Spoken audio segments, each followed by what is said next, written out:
حي على الفلاح.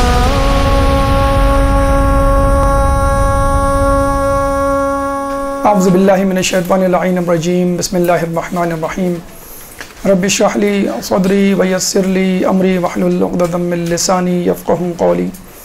ان اللہ وملائکتہ یصلون علی النبی یا ایھا الذین آمنوا صلوا علیہ وسلموا تسلیما.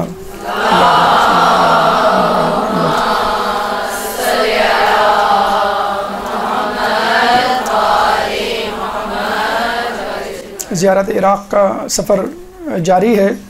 مجموعی طور پر چھٹا اور نجف کے حوالے سے، یعنی نجف کی زیارات کے حوالے سے یہ چوتھا درس، چوتھی نشست ہے.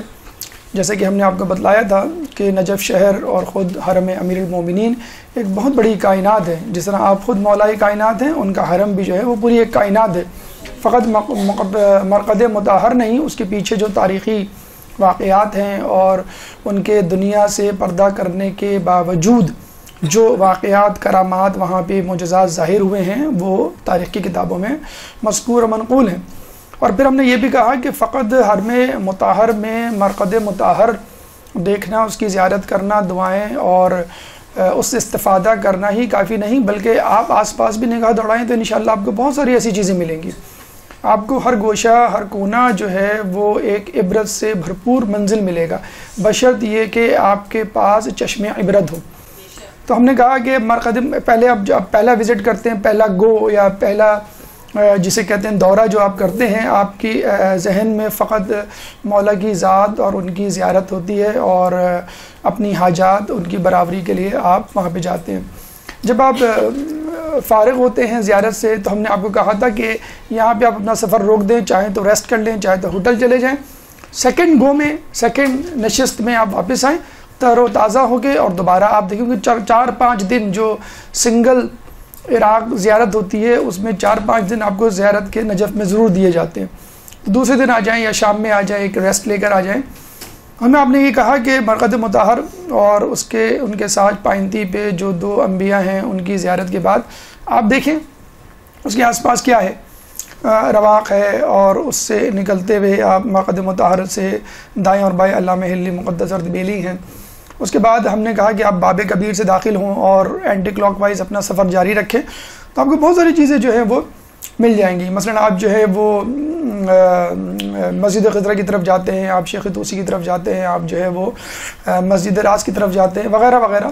مینار ہے، رواق ہے، اس کے جو ہے کوریڈورز ہیں، صحن ہے. ہر چیز جو ہے وہ آپ کے لیے ایک عبرت اور سبق کا ذریعہ ہے، بشرط یہ کہ آپ اس کے لیے تیار ہوں، ذہنی طور پہ، روحانی طور پہ اب ہم موجود ہوں. موجودگی نہ صرف جسمانی بلکہ ذہنی اور روحانی طور پہ ضروری ہے. آپ نے سیکنڈ گو میں، سیکنڈ نشست میں، سیکنڈ وزٹ میں اطراف مرقد مطہر کو دیکھ لیا. جو ہم نے 15 چیزیں گنوائی تھیں، اس میں پھر ہم نے ایڈ کیے تھے کہ مینار ہے، مثلا گنبد ہے، پھر جو گنبد میں کھڑکیاں ہیں. اس کے بعد پھر آپ تھک جاتے ہیں اور تھک ہار کے آپ جو ہے اس کے صحن میں بیٹھ جاتے ہیں. پھر ہم نے یہ بھی کہا تھا کہ جب آپ صحن میں بیٹھتے ہیں تو پتہ چلتا ہے کہ صحن کے نیچے، کارپیٹ کے نیچے، یا جو استر ہے، یہ جو سنگ مرمر ہے، اس کے نیچے پھر قبریں ہی قبریں ہیں. اچھا، یہ قبریں غیر معروف لوگوں کی ہیں، علماء میں سے ہوں، طلباء میں سے ہوں، ماننے والے، چاہنے والے ہوں، یا پھر بادشاہ ہوں، سب کے سب جو ہے محمود ایاز ایک ہی جگہ پہ ہے، جو ہے وہ آرام کر رہے ہیں کہ صرف اس چاہت، اس خواہش، اس تمنا کے ساتھ کہ مرنے کے بعد ہمیں مولا کا پڑوس نصیب ہو جائے. اور دعا کرتے ہیں ہمیں مرنے کے بعد کیا ہمیں جنت میں بھی مولا کا پڑوس نصیب ہو. اس کے بعد آپ صحن میں بیٹھتے ہیں تھک ہار کے اور دیکھتے ہیں آس پاس کیا چیزیں ہیں، تو آپ کو چھوٹے چھوٹے حجرے نظر آتے ہیں. دیکھیں اس میں بھی نظر آ رہے ہوں گے. مرقد مطہر یہ جو رواق ہے، ایوان الذہب ہے، اس کے آس پاس چھوٹے چھوٹے حجرے ہیں. اگر ہم اس کو بالکل قریب سے فوکس کریں تو آپ کو اس طرح کی عبارتیں جو ہیں وہ چیزیں نظر آئیں گی.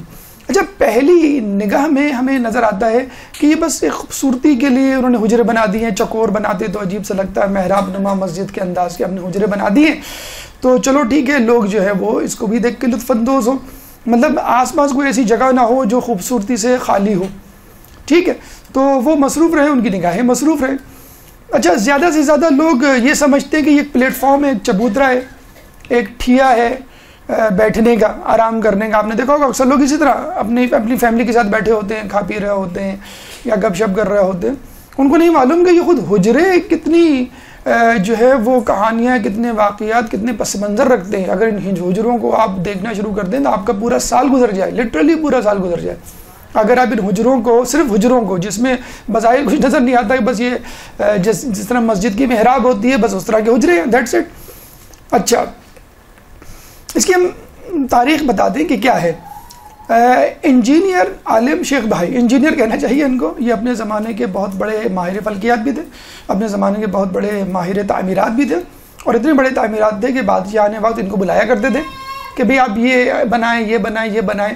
حتیٰ کہ ان کی بنائی ہوئی عمارتیں، 16ویں صدی کی ان کی بنائی ہوئی عمارتوں کو یونیسکو نے، یونائٹڈ نیشن نے باقاعدہ طور پر پریزرو کر لیا. جیسے ہم نے بتا نا آثار قدیمہ کے طور پہ کہ بھئی ان آثار کو پریزرو رہنا چاہیے، ان کو ٹوٹنا نہیں چاہیے. جس میں جو بن مینارے کبھی ہم تذکرہ کریں گے، حمام ہے جو برسوں تک بغیر آگ جلائے گرم پانی دیتا رہا، وہ اس کے پیچھے کیا فلسفی تھی.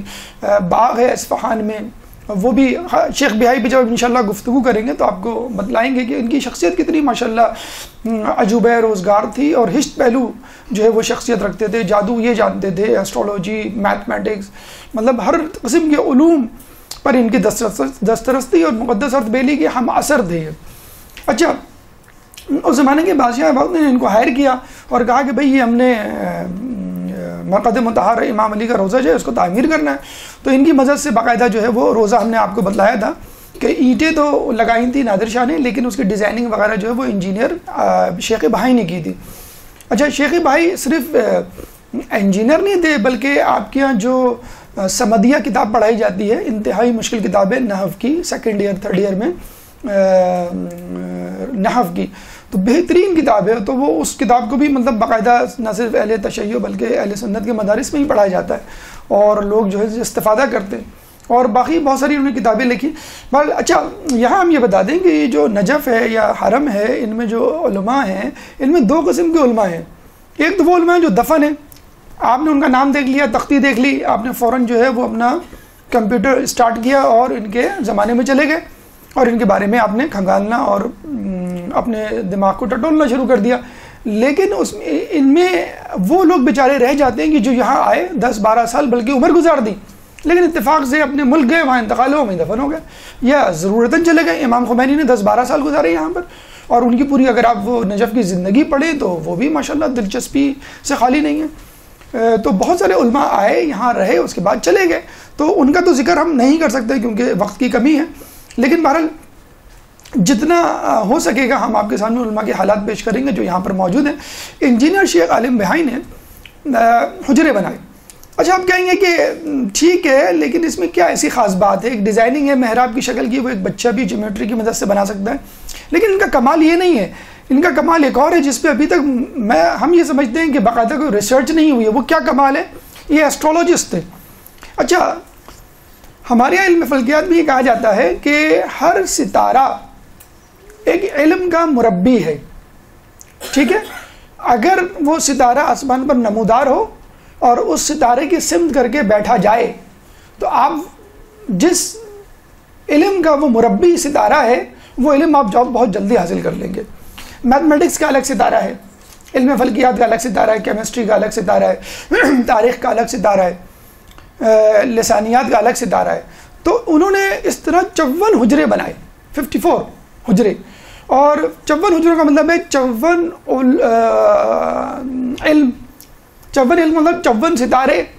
اب یہ ہمارا کام ہے کہ ہم معلوم کریں کہ یہ جو 54 علوم ہیں ان کا مربی ستارہ کون ہے اور کب نمودار ہوگا، کس دن نمودار ہوگا، کس وقت نمودار ہوگا، رات کے کون سے پہر ہوگا اور کس ڈائریکشن میں ہوگا اور اس کا حجرہ کون سا ہے.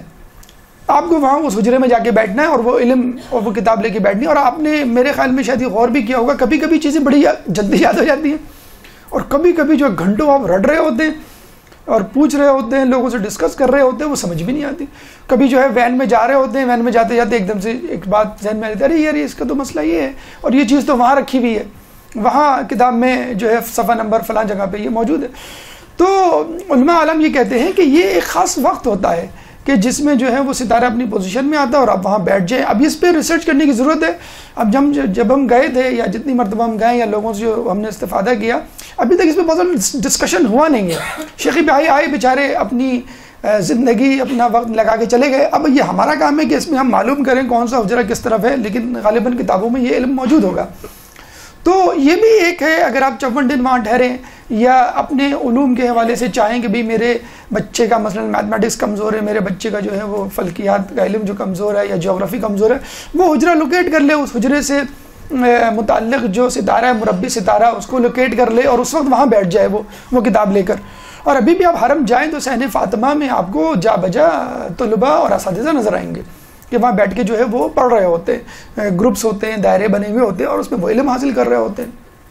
تو یہ بیسک مقصد تھا. ان کا مقصد یہ نہیں تھا کہ جو ابھی آپ کو ہم بتانے جا رہے ہیں کہ یہاں پہ علماء کو دفنایا جائے گا. ہم جب جاتے ہیں زیادہ سے زیادہ پہلی نظر میں ہم نے کہا کہ یہ خوش نما جگہ ہیں, اس کو دیکھ کے بس ایک راحت ملتی ہے. پھر اب پتہ چلا کہ نہیں, یہاں پہ قبور علماء ہے. اب پتہ چلا کہ یہاں پر علم حاصل کرنے کی بیٹھکیں ہیں. تو علم در حجرہ ایک زمانے میں ہوا کرتا تھا. رات میں آپ بیٹھے, ستارے کو آپ نے دیکھا اور ستارے کی مدد سے وہ علم آپ نے حاصل کرنا شروع کر دیا. اب کیا ہے, علماء در حجرہ. حجرے میں گئے, آپ نے دیکھا یہاں پہ کس کی قبر ہے, آپ ان کی قبر کے سامنے کھڑے ہوئے اور آپ کو کیا کرنا ہے یہ بھی ہم آپ کو بتاتے ہیں. اس عالم صاحب نے استفادہ کیا. تو استفادہ دوہرا ہے. یہ الگ بات ہے کہ آپ کتنا استفادہ حاصل کر سکتے ہیں اور کتنا وقت دے سکتے ہیں, کتنی دلچسپی سے وہاں پہ اپنا وقت گزار سکتے ہیں. تو ایک زمانے میں نجف کے علماء, اس کی ہلچل, اس کی حرکت, اس کی خوبصورتی ہوا کرتے تھے. لیکن آج بھی علماء تو ابھی بھی موجود ہیں, جو مجتہدین علماء اپنی مراجین, اپنی ذمہ داری نبھا رہے ہیں. لیکن وہاں جو قبور ہے علماء کی, وہ خود ایک عبرت کا ایک جسے کہتے ہیں کہ ہمارے لیے مینارہ نور ہے ہماری زندگی کے لیے. اکثر لوگ پوچھتے ہیں بھی حرم اللہ امیر المومنین کے پاس گئے, ہم نے وہاں پہ زیارت پڑھی اور قافلے والوں نے ہمیں ایک کتاب بھی دی, اس کتاب میں دعائیں اور اذکار اور اعمال لکھے ہوئے, ہم نے پڑھ لیے. اب ہم ان علماء کے پاس یا ان حجروں کے پاس کھڑے ہو کے کیا کریں؟ دیکھیں یہ ایک غول, ایک جھمکھٹا نظر آ رہا ہے. آپ بھی قافلے والے بھی اس طرح جا کے کھڑے ہو جاتے ہیں. کسی کی نام کی تختی واضح طور پہ باہر لگی بھی ہوتی ہے تو وہ پہچان لیتے ہیں کہ یہ عالم جو ہے یہاں پہ دفن ہے. اور اگر عالم کے بارے میں بیک گراؤنڈ نہیں معلوم ہو تو آپ تھوڑا سا متردد ہوتے ہیں یا بس کہتے ہیں سرسری دیکھ کے آگے بڑھ جاتے ہیں.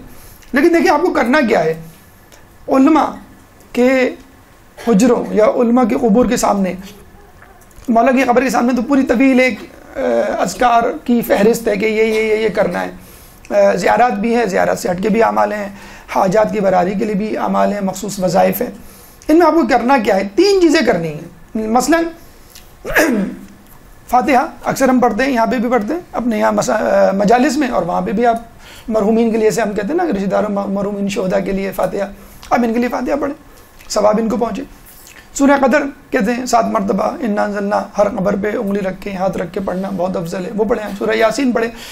جتنی بھی صورتیں آپ کو یاد ہیں وہ آپ پڑھیں اور ان کا ہدیہ ان کو کریں. قیامت میں ہو سکتا ہے انشاءاللہ ہمیں یہ نظر آ جائیں, شیخ بھائی نظر آ جائیں, شیخ بھائی تو نہیں ہے وہاں پہ, شیخ مرزا انصاری نظر آ جائیں, آپ کو جو ہے وہ خوئی صاحب نظر آ جائیں, ہم کو کہیں گے ہم نے آپ کو ہدیہ کی تھی سورہ فاتحہ, اس کا ذرا ثواب آپ کو پہنچا ہوگا, اس کا ذرا ہمیں احسان تو چکا دیں تھوڑا سا, آپ کے لیے تو کوئی مسئلہ نہیں ہے, جنت میں آپ جا رہے ہیں, ذرا چلتے چلتے ہمیں بھی لے جائیں, ہمیں بھی دکھائیں کہاں جا رہے ہیں آپ, اور جانے کے بعد آپ کہہ دیں بھائی جو جنت میں آتا ہے واپس تھوڑی جاتا ہے. تو آپ یہ سورہ ہدیہ کریں سب سے پہلے. لوگ کہتے ہیں بھائی کون سا عمل, ارے بھائی جتنا قرآن آپ کو یاد ہے, سورہ فاتحہ یاد ہے ٹھیک ہے, سورہ توحید یاد ہے ٹھیک ہے, سورہ کوثر یاد ہے, سورہ انا انزلنا اور چاروں قل, جتنی بھی سورہ, جتنا قرآن یاد ہے آپ پڑھیں, ان کو ہدیہ کر دیں. سورہ فاتحہ میں ہم کیا کرتے ہیں, یہی کہ سورہ فاتحہ کر کے ہم نے ہدیہ کر دی. پھر زیارت, ایک مخصوص زیارت ہے, یہ ہم نے آپ کے لیے ڈھونڈی ہے, رہنمائے مصور در نجف سید محمد علوی کی لکھی ہوئی کتابیں, ہم نے شاید آپ کو بتلایا بھی تھا, فارسی میں ہے, لیکن کیٹالاگ اور بکلیٹ کی فارم میں آپ جائیں تو وہاں سے ضرور لے کر آئیں. اور البم ہے پوری ہے نجف کی نا, تو اگر فارسی نہیں بھی آتی تو ٹوٹے پوٹے طریقے سے آپ کو کچھ نہ کچھ سمجھ میں آ جائے گا. تو وہاں پہ یہ زیارت نقل ہے شیخ مفید سے, تو اگر آپ چاہیں تو اس کا اسنیپ شاٹ لے لیں اور لے کے چلے جائیں. موبائل تو شاید وہاں الاؤ نہیں ہوگا, لیکن یہ کتاب آپ لے کے چلے جائیں, یہ شاید ہمارے یہاں کی کتابوں میں نہیں ہوتا. تو یہ ہے السلام علیکہ یا بحر العلوم و کنزہا، یعنی علم کے سمندر یا اس کے سمندر.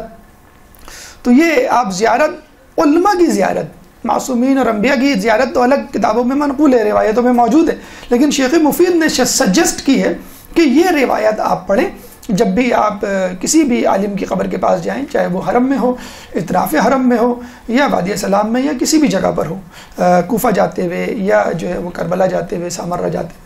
عالم دین کی بات ہو رہی ہے یہاں پہ. باقی جو انبیاء ہیں، علماء ہیں، ان کی تو زیارتیں آپ کو کتابوں میں مل جائیں گی.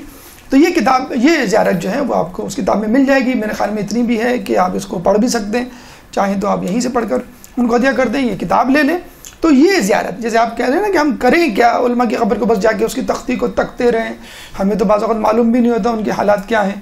تو کم از کم آپ یہ کر سکتے ہیں کہ فاتحہ، سورہ قدر، دیگر سورہ اور زیارت، دعا. تو لوگ یہ سمجھتے ہیں بس مولا کے حرم میں چلے گئے، ان سے دعا مانگ لی، ان سے توسل کر لیا، دیٹس اٹ. اچھا، بعض لوگ بڑا اچھا سسٹمیٹک انداز اپناتے ہیں. وہ کہتے ہیں کہ ہم مولا کے حرم گئے، مولا نے سنی نہیں ہماری. اب کیوں نہیں سنی؟ وہ ایک الگ پس منظر رکھتی ہے، بات وجہ رکھتی ہے. اچھا، اللہ جب نہیں سنتا آپ کیا کرتے ہیں؟ مولا کے پاس جاتے ہیں کہ مولا یہ کام کروا دیجئے. توسل، شفاعت اسی کو تو کہتے ہیں، وسیلہ اسی کو تو کہتے ہیں. اللہ ہم جیسے گناہ گار کی بات نہیں مان رہا، بھائی آپ کی بات مان لے گا، آپ معصوم ہیں، آپ امام ہیں، آپ کی بات ضرور مان لے گا. اس لیے ہم آپ کی بات توسل ہم کرتے ہیں، اسی لیے تو کرتے ہیں توسل کہ اللہ ہماری بات نہیں مانے گا، آپ کی بات ضرور مان لے گا. ٹھیک ہے، پھر آپ مولا کے حرم میں گئے اور وہاں پہ جو ہے وہ بات نہیں مانی گئی، تو آپ کہاں جائیں گے؟ اس کے پاس جو مولا کو عزیز ہوگا. تو وہاں اطراف میں جو بھی علماء ہیں وہ سب مولا کو عزیز تھے. مولا جب جو ہے وہ چٹھی کا جواب دیا کرتے تھے، مولا جب جو ہے وہ انگلیاں نکال کے رقعہ دے سکتے ہیں تمہاری زیارت قبول ہو گئی. مولا جو ہے اتنے واقعات، حیرت انگیز واقعات. ایک کتاب ہے وہ آپ پڑھیے گا لے کر، اردو میں دستیاب ہے. اس میں علماء، مجتہدین، مراجعین کے واقعات ہیں، انہی ائمہ کی زیارتوں سے متعلق معجزات اور کرامات پورے اس میں کتابوں میں لکھے ہوئے. تو آپ کو بھی ایک حوصلہ ملے گا کہ ہم مانگیں تو کس طرح ملتا ہے اور کس طرح مانگیں تو ملتا ہے. تو آپ مولا کے پاس گئے، آپ کی جو ہے بات نہیں مانی گئی، ٹھیک ہے، آپ آ جائیں اور آپ ان علماء سے کہیں کہ آپ ذرا مولا کو منوا لیں. مولا کو منا لیں. آپ منا سکتے ہیں، میں نہیں منا سکتا. تو آپ مولا سے کہتے ہیں کہ میری یہ بات مان لیں. ذرا مولا سے کہتے ہیں کہ مولا اللہ سے کہتے ہیں کہ یہ میری بات مان لے، میرے لیے رزق میں جو ہے وہ اضافے کا کچھ ذریعہ پیدا کر دے، جو مجھے ذہین بنا دے، یا میری دیگر حاجات جو ہے وہ پوری کر دے. لیکن ایک تیسری چیز جو ہم سمجھتے ہیں کہ ایک انٹلیکچوئل وے ہے، ایک بڑا ہی اہم طریقہ ہے. دیکھیں، ہم نے بتلایا ہے کہ ان زیارات سے فائدہ اٹھانا اچھی بات ہے. آپ کے رزق میں اضافہ ہو گیا، اولاد مل گئی آپ کو، دیگر حاجات آپ کو مل گئی، ثواب اٹھانا بہت اچھی بات ہے، آپ کی آخرت بن گئی ہے وہ. لیکن یہ کہ ایک تزکیہ نفس اگر ہو جائے تو کیا ہی کہنے، گناہوں سے چھٹکارا مل جائے تو کیا ہی کہنے، نیکیوں کی آمادگی اور ایک تمنا پیدا ہو جائے کیا ہی کہنے. اگر انسان وہاں سے دھل کر پاک و صاف ہو کے آ جاتا ہے تو انسان کی خواہش ہوتی ہے اور انسان کو محسوس بھی ہوتا ہے کچھ دنوں تک کم از کم کہ مجھے لگ رہا ہے میں ہلکا پھلکا ہو گیا ہوں. وہ جو ہلکا پھلکا پن جو ہوتا ہے وہ اس بات کی علامت ہے کہ آپ گندگی، غلاظت اور اپنے گناہ جو ہے وہ جھاڑ کے اور ختم کر کے آ گئے. تو اگر آپ وہاں رہ کر یہ کسب کر لیں کہ میں اب اپنی زندگی کو بدلوں گا، یہی ٹارگیٹ ہے. آپ نے بتایا تھا آپ کو، جب آپ جاتے ہیں مولا کے حرم یا کسی بھی امام کی قبر کی زیارت کر کے جب واپس پلٹتے ہیں تو بس یہی ٹارگیٹ ہوتا ہے، مولا مجھے بدل دے، جب میں آؤں تو بالکل بدلا ہوا ہوں. تو آپ عبرت حاصل کریں. عبرت حاصل کرنے کے لیے آپ کو تھوڑی سی محنت کرنی پڑے گی. عبرت حاصل کرنے کے لیے آپ کو وہاں پر موجود علماء کی تفصیل، سیرت جو ہے وہ حاصل کرنی پڑے گی اور ان کا روٹین معلوم کرنا پڑے گا اور ان کی عادات و اطوار سے آشنائی حاصل کرنے کی پڑے گی. یہ تھوڑا سا دقت طلب کام ہے. دیکھیں، جب آپ ان علماء کی، اچھا یہ بھی بتا دوں کہ یہاں پر ہم تمام علماء نہیں ڈسکس کر سکتے. وہ اس لیے کہ جب ہم نے لسٹ دیکھی تو 500 سے زیادہ علماء دفن ہیں. تو اگر ہم ایک عالم روزانہ ڈسکس کریں اور روزانہ آپ کو بلائیں تو 365 دن سے بھی زیادہ، یعنی 1 سال سے زیادہ لگ جائے. اگر فرض کر لیں مسلسل ہر اتوار جو ہے آپ کو اس کا درس دیا جائے، جیسے میں نے تمام مصروفیات چھوڑ کے بس یہی مصروفیات اپنا لی، تو سال بھر اگر ہم اتوار کا درس رکھیں تو 40 علماء ہو پائیں. وہ بھی ظاہر سی بات ہے کہ وقت کو مد نظر دیکھتے ہوئے اور آپ کی مصروفیات و دیگر عنوانات کو مد نظر دیکھتے ہوئے مناسب نہیں. تو 40 بھی ہم نے اس کو شارٹ لسٹ کیا تو بڑی مشکل سے پھر ہم اس کو 12 پہ لے کر آئے. تو اب دیکھیں وہ 12 بھی مکمل ہو جائے تو بڑی بات ہے. تو کم از کم 12 علماء جو وہاں موجود ہیں، مشہور و معروف ہیں، اور عموماً لوگ ان کے ناموں سے آشنا ہیں، تھوڑا بہت آپ نے سنا ہوا بھی ہے، تو ان سے تھوڑی سی آشنائی حاصل کر لیں، ان کا روٹین دیکھ لیں، ان کی خدمات دیکھ لیں، ان کا علم دیکھ لیں، ان کا تقویٰ دیکھ لیں، تاکہ کاپی کریں.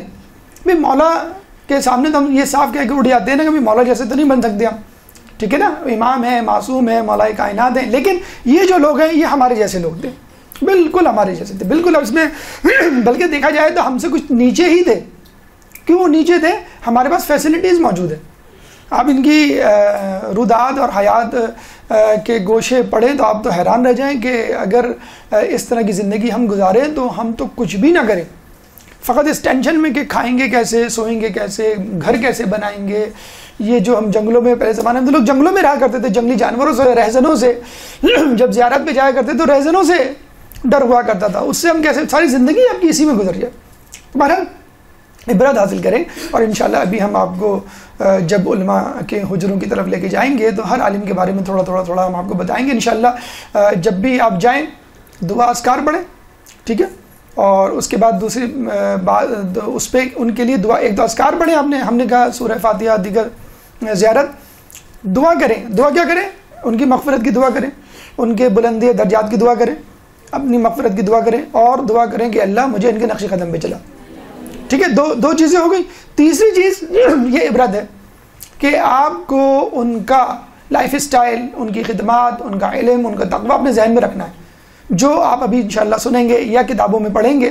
اگر آپ چاہیں تو مزید تفصیل کے لیے جیسے میں نے ایک کتاب بتائی حیرت انگیز واقعات، دوسری کتاب ہے درخشاں ستارے، یہ آپ لے لیں. تیسری کتاب ہے قصص العلماء جو مرزا احمد تنکابنی کی ہے اور جس کا ترجمہ آپ ہی کے مزت القائم کی سابقہ استانی ملکہ کاظمی نے کی ہے.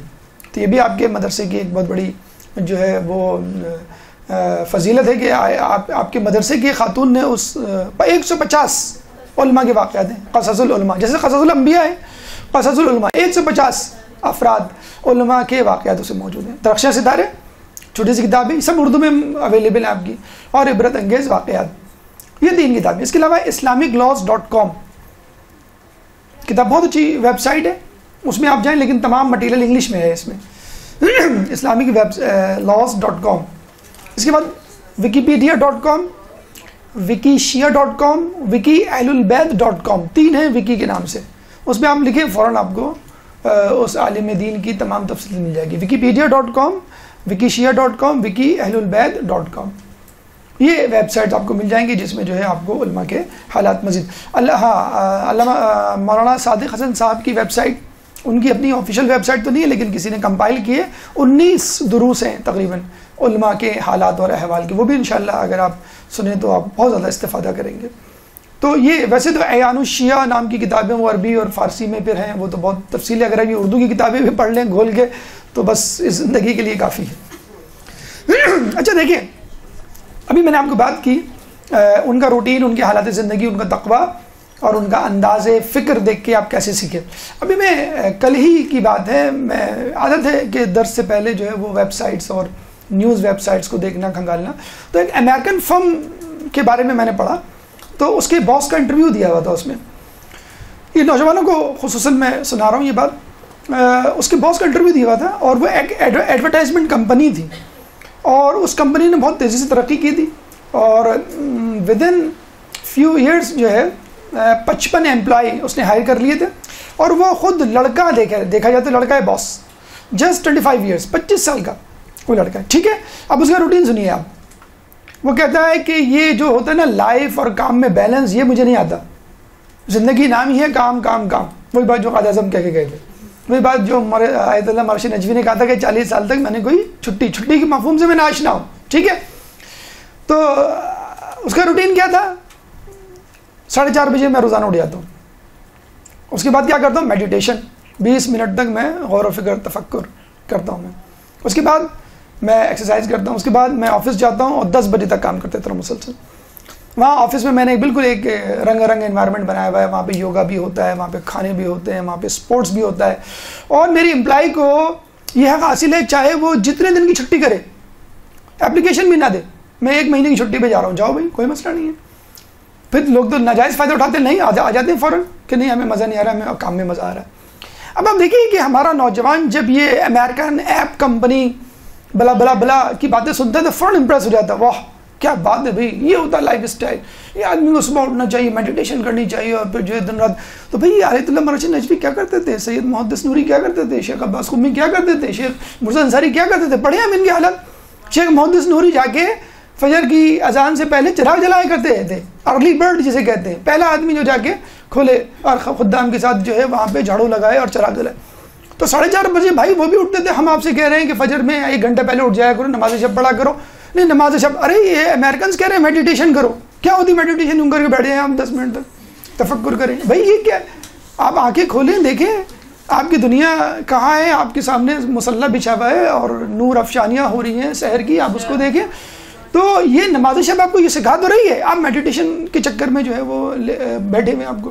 اچھا آپ کہہ رہے ہیں کہ گوگل کمپنی میں بڑا فرینڈلی انوائرمنٹ ہوتا ہے, کھانا پینا گپ شپ اور گھومنا پھرنا اور اسپورٹس کی فیسلٹیز یہ وہ. ہمارے یہاں بھی ایک آفس کھلا تھا جو ابھی اس پہ بین لگا, پھر دوبارہ ابھی جو ہے وہ کھلنے جا رہا ہے. بہرحال تو ہمارے یہاں ایسا نہیں ہوتا کیا.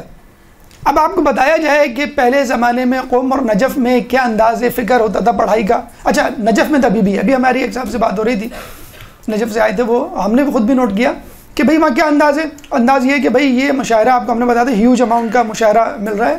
پچھلی مرتبہ منہ سے نکل بھی گیا تھا, دوبارہ نکل جاتا, لوگ کہیں گے پتہ نہیں کیا, شاید اس کے پیچھے پڑ گئے کہ یہ بڑی اٹریکٹیو اماؤنٹ ہے. تو وہ مشاعرہ ملتا ہے. اچھا پھر کیا کرنا ہے, آپ کی مرضی. کیا مطلب مرضی ہے, اب آپ جس سے بھی پڑھیں, جہاں بھی پڑھیں. مدرسہ آپ کی مرضی, جو بھی مدرسہ جوائن کر لیں. اگر مدرسے میں کی ٹائمنگ سے گھبرا رہے ہیں آپ, کوئی بات نہیں, آپ مدرسے میں نہ پڑھیں, پھر کس سے پڑھو, کسی بھی استاد کو ڈھونڈ لیں, اپنے کسی سینئر اسٹوڈنٹ کو ڈھونڈ لیں, پاکستان سے گئے ہوئے کسی ٹیچر سے ڈھونڈ لیں کہ چھٹی لینے میں آسانی ہو. نہیں بھائی چھٹی لینے میں آسانی نہیں ہو, آپ جب چاہیں چھٹی کریں, بول دیں صرف اپنے استاد کو کہ میں جا رہا ہوں, ٹھیک ہے آپ جائیں, پھر کوئی مسئلہ نہیں, پھر آپ آ جائیں, آپ کا مشاعرہ اسکالرشپ جی ملتا رہے گا. تو ہم نے کہا یار یہ تو بہت ہی ریڈیکولس بات ہے کہ آپ کی بالکل چھٹی ہے. اچھا اٹینڈنس, کوئی اٹینڈنس نہیں. اچھا کتاب امتحان, کوئی امتحان نہیں. میں بتا رہا ہوں آزاد جو پڑھتے ہیں ان کی بات کر رہا ہوں میں. مدرسے میں جو پڑھ رہے ہیں وہ ایک الگ سسٹم ہے, لیکن آزاد میں آپ کو آزادی ہے, آپ کر سکتے ہیں. میں گیا, استاد یہ کتاب پڑھنی ہے, کون سی بھی, یہ اصول مظفر. اچھا جو اصول آپ نے جو ہے وہ موجز پڑھ لی, پوچھے کبھی نہیں وہ آپ سے. ہم جائیں ایڈمیشن لینے یہاں پہ کسی اسکول میں, کلاس 8 میں 7 کلاس کی مارک شیٹ دیں آپ میرے رزلٹ کو نہیں مانتے کیونکہ ہمیں نہیں معلوم کیسا اسکول تھا, آپ کو ٹیسٹ دینا پڑے گا. وہاں پہ معیوب سمجھا جاتا ہے اگر میں کسی کو اپنی کتاب پڑھی, اچھا یہ سوال اس کا جواب بتاؤ, اس کا مطلب میں نے آپ پہ شک کیا, جبھی تو میں آپ کو امتحان لے رہا ہوں. آپ نے کہا مجھے کتاب پڑھنی, بالکل فبیہا, موسٹ ویلکم, اہلاً و سہلاً, مرحبا, پڑھیں آپ. میں آپ سے پوچھوں گا نہیں کہ آپ نے پچھلی کتاب پڑھی کہ نہیں پڑھی. بھئی آپ کے ہاتھ میں یہ کتاب ہے, اسی لیے تو یہ کتاب ہے کہ آپ نے پچھلی کتاب پڑھ چکے ہیں. میں سکون سے استاد پڑھائے گا, آپ کو 1 سال لگے, 2 سال لگے, 3 سال لگے, کوئی مسئلہ نہیں. آپ کو آدھا گھنٹہ پڑھنا ہے, 1 گھنٹہ پڑھنا ہے, 2 گھنٹے پڑھنا ہے, جب آپ چاہیں. استاد کے پاس ٹائم ہوگا, استاد بیٹھا ہوا, 1 پیسہ استاد نہیں لیتا, آپ کو پتہ ہے, 1 پیسہ کوئی استاد پیسے نہیں لیتا. بلکہ ایک صاحب تھے جو قم سے آئے ہوئے تھے, نجف سے نہیں, قم سے آئے ہوئے تھے یہاں پہ. ان سے ہم نے کہا تو ناراض ہو گئے کہ میں آپ سے پیسے لوں گا, کوئی ہو ہی نہیں سکتا, کیسے پیسے لے لوں میں آپ سے. تو بہت ہی معیوب سمجھا جاتا ہے. جو مشاعرہ مل رہا ہے ان کو دیٹس انف, بہت کافی ہے. تو آپ دیکھیں گوگل اور یہ جو میں کمپنیز بتاؤں نا امریکہ میں جو اتنی آزادی دے رہی ہیں, ایک فرینڈلی انوائرمنٹ دے رہے ہیں, تو یہ فرینڈلی انوائرمنٹ اور آسانیاں تو نجف اور قم میں بھی. اچھا اب کہیں جا کے نظام تھوڑا سا سخت بنا ہے, کیوں, ہم جیسے لوگوں کے جو فائدہ اٹھاتے ہیں اور جو آتے نہیں ہیں اور بس وہاں پہ جو ہے وہ پڑھے ہوئے ہیں. کچھ لوگ کہتے ہیں کہ پڑھ رہے ہیں, کچھ پڑھے ہوئے ہیں, بس مولا کے در پہ پڑے ہیں اور روٹی کھا رہے ہیں اور بس جو ہے مستنڈے ہو رہے ہیں اور کچھ نہیں کر رہے, بس پڑھے ہوئے. پہلے زمانے میں بھی ہوتے تھے لوگ, ابھی بھی ہوتے ہیں. چلیں ٹھیک ہے, کچھ نہ کچھ وہاں پہ کر ہی رہے ہیں, لیکن جو غلط امپریشن چھوڑ کے جا رہے ہیں بہرحال ان کے لیے کہ پھر ایک سسٹم بنایا جاتا ہے, ایگزام سسٹم, اور پھر اس سے وہ گزرتے ہیں. لیکن ابھی بھی یقین کیجئے لوگ کہتے ہیں کہ مولا کی برکت ہے کہ لوگ چیٹنگ فراڈ نہیں کر پاتے. نجف کی اسپیشلی, ابھی نجف تو ابھی بھی اسی ٹکر پہ تقریباً آدھا بن چکا ہے وہ سسٹمیٹک, لیکن آدھا ابھی بھی آزاد ہے کہ آپ کی مرضی. ایک صاحب سے ملے, 7 سال انہوں نے وہاں پہ گزارے, ہم نے کون سے ایگزام دیں, کوئی ایگزام نہیں دیا, ناٹ ایٹ آل. میں نے کہا ماشاء اللہ آپ تو بڑے مشہور و معروف ہیں, آپ زیارت کے قافلے بھی لے کے جاتے ہیں اور ہم نے دیکھا ہے مجالس بھی ماشاء اللہ یوٹیوب پہ بھی ہے, ہر جگہ پہ آپ موجود ہیں. نہیں میں نے کوئی ایگزام نہیں دیا, بس میں اپنے استاد سے پڑھتا ہوں, آپ دیکھ لیجئے. تو مسئلہ کیا ہے, خلوص. اگر آپ کے اندر خلوص پیدا ہو جائے تو یہ ایگزام تو بچوں والی چیز ہے. اصولاً تو ایگزام آپ پہ شک ہے, ایک شک کی بنیاد ہے کہ میں آپ پہ شک کر رہا ہوں کہ آپ نے پڑھا کہ نہیں. اچھا یہ کتاب پڑھ لی, ٹھیک ہے, اچھا یہ بتاؤ بھائی کیا مطلب, کیا بتاؤ, کیا آپ کو مجھ پہ یقین نہیں ہے؟ بچے کہتے ہیں نا کیا مطلب آپ کو یقین. تو یہ اعتماد ہے جو وہاں کے مراجعین نے, وہاں کے علماء نے, خود اس سے پہلے مولا علی نے اپنے اصحاب کو دیا تھا کہ وہ شک نہیں کیا کرتے تھے. چھٹے امام امام جعفر صادق علیہ السلام,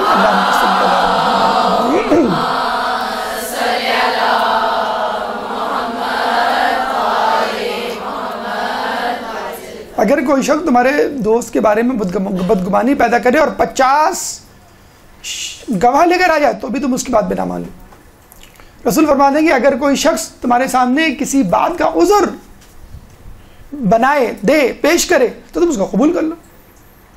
تو کسی نے پوچھا کہ اگر اس کے پاس کوئی عذر نہ ہو, ارے اگر اس کے پاس کوئی عذر نہ ہو تو تم خود بنا لو, اس کے کہنے سے پہلے کہہ دو اچھا طبیعت خراب ہوگی اس لیے نہیں ہے. یہ ہے خلوص, یہ ہے اعتماد جو ہم اپنے بچوں کو نہیں دے رہے.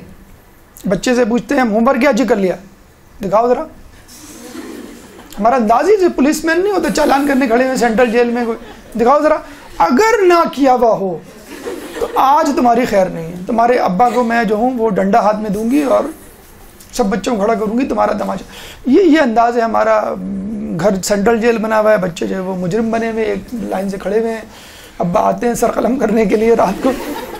مطلب یہ جب ماحول بنے گا تو بچوں میں اعتماد نہیں پیدا ہوگا, جب اعتماد نہیں پیدا ہوگا تو پھر دیکھیں نا تمام تر سسٹمز ہونے کے باوجود آپ اسی کرپشن سے گزر رہے ہیں. بہرحال تو یہ دیکھیں وہ ہے حجرے ہیں, اس کا میپ ہے. یہ اسی کتاب فارسی کی جو کتاب ہے تصور مصور ہائے قم.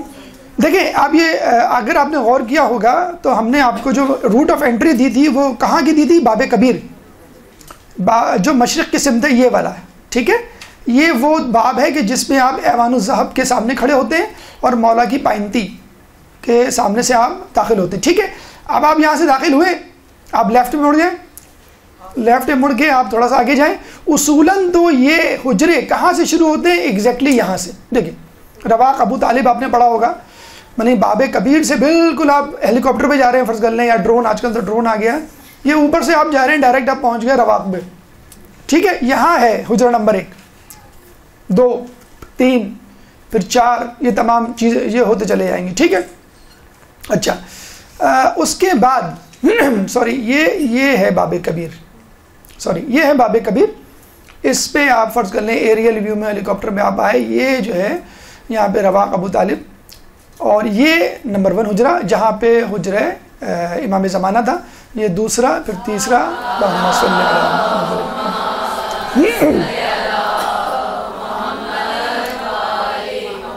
چوتھا, 5واں, 6واں, 7واں, 8واں, 9واں, 10واں, 11واں. میں نے آپ کو بتایا تھا 54 ہے. اگر ان 54 میں جو موجود علماء ہیں, 500 کی لسٹ دی ہوئی ہے, میں نے آپ کو بتایا islamiclaws.com پہ آپ جا کے پوری لسٹ آپ دیکھ لیں. ٹھیک ہے نا, صرف لسٹ دیکھ لیں, فی الحال اپنی آنکھوں کو ٹھنڈا کر لیں. تمام 500 کو بتانا یہاں بڑا مشکل ہے, تو اس میں بھی شارٹ لسٹنگ کر کے 12 ہم بس آپ کے لیے منتخب کر کے لائیں. اس میں پتہ نہیں کتنے ہو پاتے ہیں. بہرحال اب آپ یہ جو ہے حجرے سے شروع ہوئے اور یہاں پر پہنچے. یہاں پر کیا ہے, کون سا باب ہے, باب قبلہ. ٹھیک ہے, باب کبیر یہ رہا, ہم نے آپ کو بتلایا تھا مشرق کی سمت, الٹے ہاتھ پہ, اور آگے جا کے یہ باب قبلہ ہے. ٹھیک ہے, باب قبلہ سے جب اندر آتے ہیں آپ, یا باب قبلہ پہ فرض کر لیں آپ کھڑے ہو جائیں اپنا چہرہ مولا کی زری کی طرف کرتے ہوئے, تو الٹے ہاتھ پہ یہ ہے 11 نمبر. ٹھیک ہے, یہ ہے شیخ مرزا انصاری کا جو ہے آخری کونا, آخری آرام گاہ. یہاں سے ہم اسٹارٹ کر رہے ہیں. ٹھیک ہے, ہم تمام حجروں کو نہیں دیکھ سکتے, وقت کی کمی ہے, تو چیدہ علماء اور ان کے حالات ہیں. ٹھیک ہے, تو یہ آپ کو لوکیشن بس سمجھ میں آ جانی چاہیے. دیکھیں یہ لوکیشن آپ جو ہے بہت اچھی طرح حفظ کر لیں. انشاءاللہ جب مولا کے آپ حرم جائیں گے تو سیدھے ہاتھ پہ, الٹے ہاتھ پہ, آگے پیچھے جو بھی چیزیں ہیں انشاءاللہ جب آپ دیکھتے چلے جائیں گے اور ذہن میں وہ تصویریں آتی چلی جائیں گی ان شخصیات کی, ان شخصیات سے وابستہ واقعات کی, کہ ان کے ساتھ ساتھ کیا ہوا. تو خود بخود ایک طہارت, ایک پاکیزگی آپ کے اندر پیدا ہو جائے گی. آپ جاتے ہیں حج کرنے, مقام ابراہیم ایک دم سے سامنے آ جاتا ہے, فوراً ابراہیم علیہ السلام ذہن میں آ جاتے ہیں. آپ جاتے ہیں صحیح کرنے تو صفا مرفا کے درمیان تو بی بی ہاجرہ اور جناب اسماعیل فوراً ذہن میں آ جاتے ہیں. ٹھیک. تو 11 نمبر پہ شیخ مرزا انصاری پہلے عالم دین 11 نمبر حجرے. اس کا مطلب یہ نہیں کہ یہ پہلے حجرے میں ہے, نہیں, یہ 11ویں حجرے میں ہے جو کہ باب قبلہ کے الٹے ہاتھ میں واقع. بالکل آپ جیسے انٹر ہوں گے باب قبلہ کے الٹے ہاتھ پہ. ٹھیک ہے. دیکھیں اگر آپ اس کو پکچر وائز لیں, وہ تو ڈائیگرام تھی, یہ ہے انٹری آف باب کبیر, سامنے آپ کا ایوان الذہب, یہ ہے پائنتی کا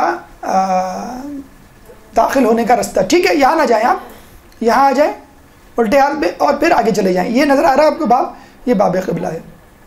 اس باب قبلہ کی طرف پشت کر کے کھڑے ہو جائیں آپ, الٹے ہاتھ پہ شیخ مرزا انصاری, یہ شیخ مرزا انصاری, اور سیدھے ہاتھ پہ یہاں پہ جب آئیں گے تو یہاں پر آپ کو دوسرے علماء ابھی ہم آپ کو بتاتے ہیں, یہ باب قبلہ کے الٹے ہاتھ پہ 11 نمبر پہ شیخ مرزا انصاری. تھوڑے تھوڑے حالات واقعات ان لوگوں کے, تاکہ آپ کے ایمانی حرارت میں اضافہ ہو, عبرت ملے, اور ان کو ہم اپنا رول ماڈل بنا کے, ان کو اپنی مثال بنا کے ان کے نقش قدم پہ چلیں. ان کی ولادت کے بارے میں کہا جاتا ہے کہ باقاعدہ ان کی والدہ کے خواب میں جو ہے وہ ہمارے چھٹے امام امام جعفر صادق علیہ السلام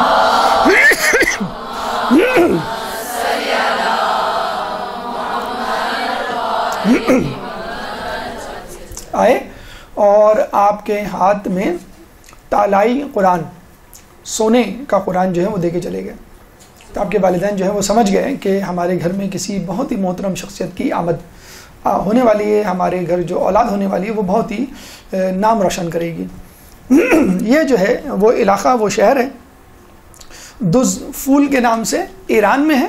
اور یہاں اس شہر کی خوبی یہ ہے کہ اس شہر میں عربی اور فارسی دونوں زبانوں کے بولنے والے پائے جاتے ہیں. یعنی جیسے ملتان کے بارے میں غالباً کہا جاتا ہے کہ وہاں پہ جو ہے وہ سرائکی ہے, that is the combination of Punjabi اور پشتو. تو یہاں پہ جو بولی جاتی ہے اس میں عربی کے الفاظ بھی ہیں, فارسی کے الفاظ بھی ہیں. تو یہ ان کو ایڈوانٹیج رہا کہ انہوں نے شروع سے جو ہے فارسی پہ بھی ملکہ حاصل رہا ان کو, اور عربی پہ بھی. کہتے ہیں دز فول. اچھا, کہتے ہیں کہ جب یہ جانے لگے ایران سفر پہ, علمی سفر پہ, تو ان کے والدہ نے روکا اور بہت روئید ہوئی. لیکن بعد میں یہ فیصلہ ہوا کہ چلے بھائی ہم استخارہ کر لیتے. تو استخارہ جب کیا تو جو آیت اتری تھی وہ تھی وَأَوْحَيْنَا إِلَىٰ أُمِّ مُوسَىٰ, کہ اللہ تعالیٰ نے موسیٰ کی ماں کو وحی کی کہ تم اس بچے کو دودھ پلاؤ, اور جب تم خوف محسوس کرو تو اس بچے کو دریا کے سپرد کر دو, انشاءاللہ یہ بچہ تمہیں واپس اللہ پلٹائے گا, اور یہ بچہ مرسلین یعنی رسولوں میں سے ہوگا.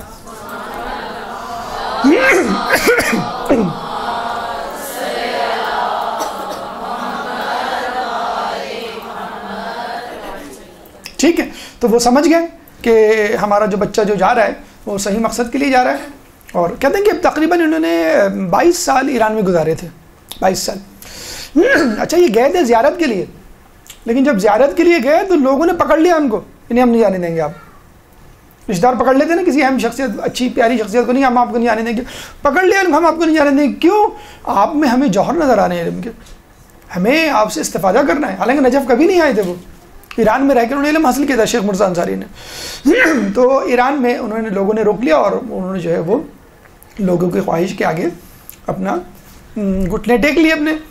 تو پھر وہاں انہوں نے پڑھا اور لوگوں سے استفادہ کیا, علماء سے استفادہ کیا, بڑی علم دین کی خدمت انجام دی. جو پہلا ان کا کارنامہ ہے اس زمانے میں اخباری فرقہ تھا. کہاں؟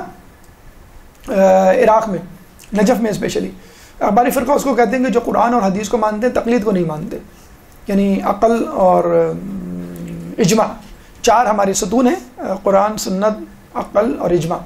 عقل اجماع کو نہیں مانتے, وہ کہتے ہیں بس قرآن سنت میں جو ہے وہ ہے, اور ہمیں جو ہے تقلید کی ضرورت ہی نہیں ہے, ہم خود پڑھ کے حدیث اور قرآن فیصلہ کر لیں گے. اہل سنت میں اس فرقے کو اہل حدیث کہا جاتا ہے, اور شیعوں میں اس فرقے کو اخباری کہا جاتا ہے. تو تقلید پہ یقین نہیں رکھتے. بس وہ کہتے ہیں کہ دیکھا جائے جب بھی وہ کوئی کتاب پڑھیں گے تو کتاب کے مصنف کی تو بات مانیں گے نا, تو وہ تقلید ہی تو ہوئی.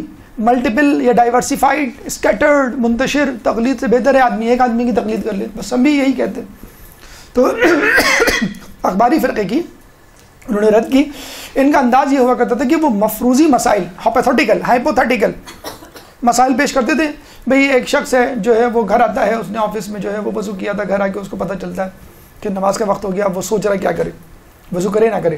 ایک ہائپوتھیٹیکل آپ نے بنایا نا, حقیقی مسئلہ تو نہیں, آپ نے ایسے بنا دیا. تو وہ ہائپوتھیٹیکل بہت سارے مسائل بناتے تھے اور لوگوں کے سامنے رکھتے تھے اور پھر لوگ اس کو حل کیا کرتے تھے. اچھا, ارسطو کے بارے میں بھی یہی کہا جاتا ہے, وہ آتا تھا, بیٹھتا تھا, کلاس ولاس نہیں لیتا تھا, نہ کوئی کتاب دیتا تھا, بس آگے آگے ایسے ہی بیٹھ جایا کرتا تھا اور بیٹھ کے کہتا تھا کہ میرے ذہن میں ایک سوال آ رہا ہے, اس کا کیا, کس کا کیا جواب ہوگا, بتاؤ تم لوگ, بتاؤ تم بتاؤ, تم بتاؤ, تم بتاؤ. وہ اس چکر میں, اور لوگ کہتے تھے یہ ٹائم پاس کرنے کے لیے آئے, میں پڑھا نہیں ہے, درس کی تیاری نہیں کی ہے. لمز میں بھی ایک استاد کو نکالا گیا ہے ابھی اسی اسٹائل کی بنیاد پر کہ آپ کیا ارسطو بننے جائیں, خود بھوئے جائے غالباً ان کا نام ہے. تو وہ وہاں بیٹھے, وہ بھی اس طرح انہوں نے اسٹائل شروع کر دیا, انہوں نے بھی جو ہے وہ ٹاپک نہیں بتایا, نہ وہ سلیبس کچھ نہیں, بس اس طرح آگے بیٹھ کے انہوں نے پڑھنا شروع کیا. خیر پڑھا تو رہے تھے لیکن لوگوں نے کہا نہیں ہمیں نہیں چاہیے. بہرحال ارسطو کا یہ انداز تھا, اور یہ شیخ مرزا انصاری کا بھی اسٹائل تھا کہ آگے بھائی سوال دے دیا, بھائی بتاؤ اس کا جواب. لوگ لگے ہوئے ہیں کہ بھائی فلاں اصول قوانین کے تحت, فلاں اصول کے تحت یہ ہوگا, یہ ہوگا. پھر آخر میں وہ تمام کی باتیں سن کے تم نے صحیح کہا, تم نے تقریباً صحیح کہا, تم نے تھوڑا سا صحیح کہا, دیکھو اس کا جواب یہ ہے, قرآن میں یہ لکھا ہے, اور سننا وہ پورا اور بہت ہی انٹرسٹنگ وے میں. اور کہتے ہیں کہ توضیح, آپ میں سے اگر کوئی توضیح پڑھاتا ہے یا کوئی مسائل پڑھاتا ہے, اس کا طریقہ یہی ہے, کبھی بھی ٹرمینالوجی کو انٹروڈیوس نہ کروائیں. کبھی بھی ٹرمینالوجی کو, مثلا آپ نے کہا کہ دیکھیں اس میں جو ہے وہ اس کا جو ہے فتویٰ جو ہے عمل کرنا پڑے گا آپ کو, اور اگر آپ کو فلاں علم مل جاتا ہے تو آپ اس کے فتوے پہ عمل کر لیں. سمجھ میں آ گیا, ہاں کوئی مسئلہ تھوڑی ہے, اس کو احتیاط واجب کہتے ہیں. اور آپ نے پہلے ہی بتا دیا احتیاط واجب کسے کہتے ہیں, تو آپ پریشان ہو جائیں گے آپ. تو مفروضی مسائل اور ان کا حل, اس طرح وہ لے کے جو ہے وہ اپنے درس کو چلتے تھے. رسائل مقاصد, بہت کتابیں لکھی. رسائل مقاصد 2 کتابیں ہیں جو کہ حوزہ علم میں پڑھائی جاتی ہیں. حوزہ علم میں تقریباً 15-20 کتابیں تو پڑھائی جاتی ہوں گی, ٹھیک ہے, جن کو پڑھ کے آپ درس خارج میں جاتے ہیں. 13ویں سال 14ویں سال رسائل مقاصد پڑھائی جاتی ہے. 15ویں سال کفایہ پڑھائی جاتی ہے. کفایہ پڑھنے کے بعد کافی کا مطلب ہے درس خارج میں جانے کے لیے کافی. اب آپ ریسرچ کریں, ٹھیک ہے, اب آپ پڑھیں. ابھی تک تو آپ مقدمات پڑھ رہے تھے. تو کسی عالم کی کتاب درس حوزے کے سلیبس میں ہونا بہت بڑی بات سمجھی جاتی ہے. تو ان کی 2 کتابیں حوزے کی زینت بن چکی ہیں شیخ مرزا کی, رسائل اور مقاصد.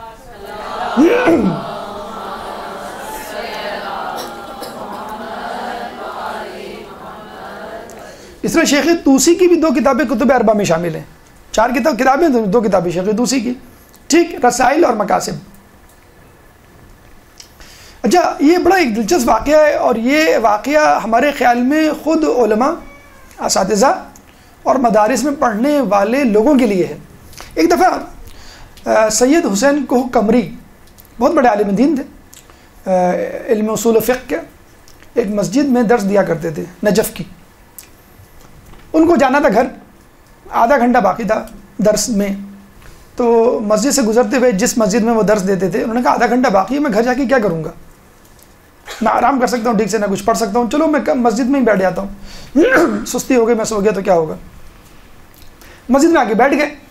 اب ان کے اسٹوڈنٹ تو آئے نہیں تھے سید حسین کوہ قمری کے, اپنے اسٹوڈنٹس کا ویٹ کرنے لگے. اچھا, ہماری طرح تو تھے نہیں کہ وہ پیر پھیلا کے سو جائیں, ٹیک لگا کے جو ہے وہ بیٹھ جائیں. انہوں نے دیکھا کہ کونے میں درس ہو رہا ہے, جس طرح ان کا درس ہوتا تھا. آج بھی آپ چلے جائیں مجالس میں, وہاں پہ حرم میں مختلف ایک ہی ہال میں بہت سارے گھیرے بنے ہوئے ہوتے ہیں, دائرے. انہوں نے دیکھا کہ درس ہو رہا ہے, ایک بہت ہی خستہ حال کپڑوں میں ایک شخص جو ہے وہ درس دے رہا ہے کونے میں بیٹھا ہوا, اور چند اس کے اسٹوڈنٹ ہیں وہ اس کے ساتھ بیٹھے ہوئے. انہوں نے کہا چلو دیکھتے ہیں کس طرح پڑھا رہا ہے, اگر کچھ ہوا تو میں گائیڈ کر دوں گا, کہ کیونکہ وہ نیا آدمی تھا, نیا شخص لگ رہا تھا, وہ نیا استاد لگ رہا تھا. تو ایک کوہ قمری صاحب جو ہیں, جو ان کے وہاں پہ جا کے بیٹھ گئے.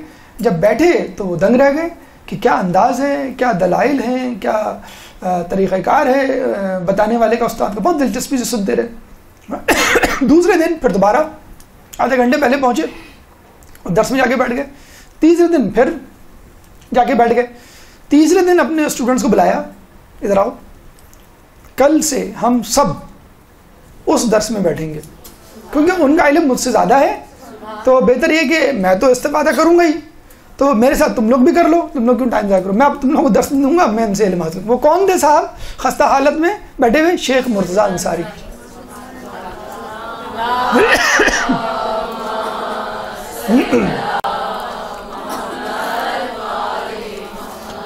تو ہمیں جیسے کہتے ہیں نا کہ جب آدمی تھوڑا سا علم حاصل کرتا ہے تکبر آ جاتا ہے، زیادہ علم حاصل کرتا ہے تو انکساری آ جاتی ہے، اور بہت زیادہ علم حاصل کرتا ہے تو کہتا ہے میں جاہل ہوں، میں جاہل ہوں۔ تو یہ عالم تھے، بہت بڑے عالم تھے اپنے طور پہ، جب ایک نئے عالم کو، نئے استاد کو دیکھا تو یہ نہیں کہا کہ یہ نیو کمر ہے، نہیں، 3 دن اس کو دیکھا اور کہا کہ نہیں اس کا علم مجھ سے زیادہ ہے، مجھے خود علم حاصل کرنا چاہیے۔ اچھا آپ کہیں گے بڑے بزی آدمی تھے، ان کو نمازیں پڑھنے کا ٹائم کیسے ملتا ہوگا؟ ہمیں نہیں ملتا نا نمازیں پڑھنے کا ٹائم، کبھی جو ہے وہ آخر وقت میں، کبھی 2 گھنٹے کے بعد دعائے کمیل، تعقیبات، زیارت، یہ وہ یہ ہوتی رہے گی، ہم اس سے بھی بڑا کام کر رہے ہیں، ہم پڑھ رہے ہیں، مدرسے میں پڑھا رہے ہیں۔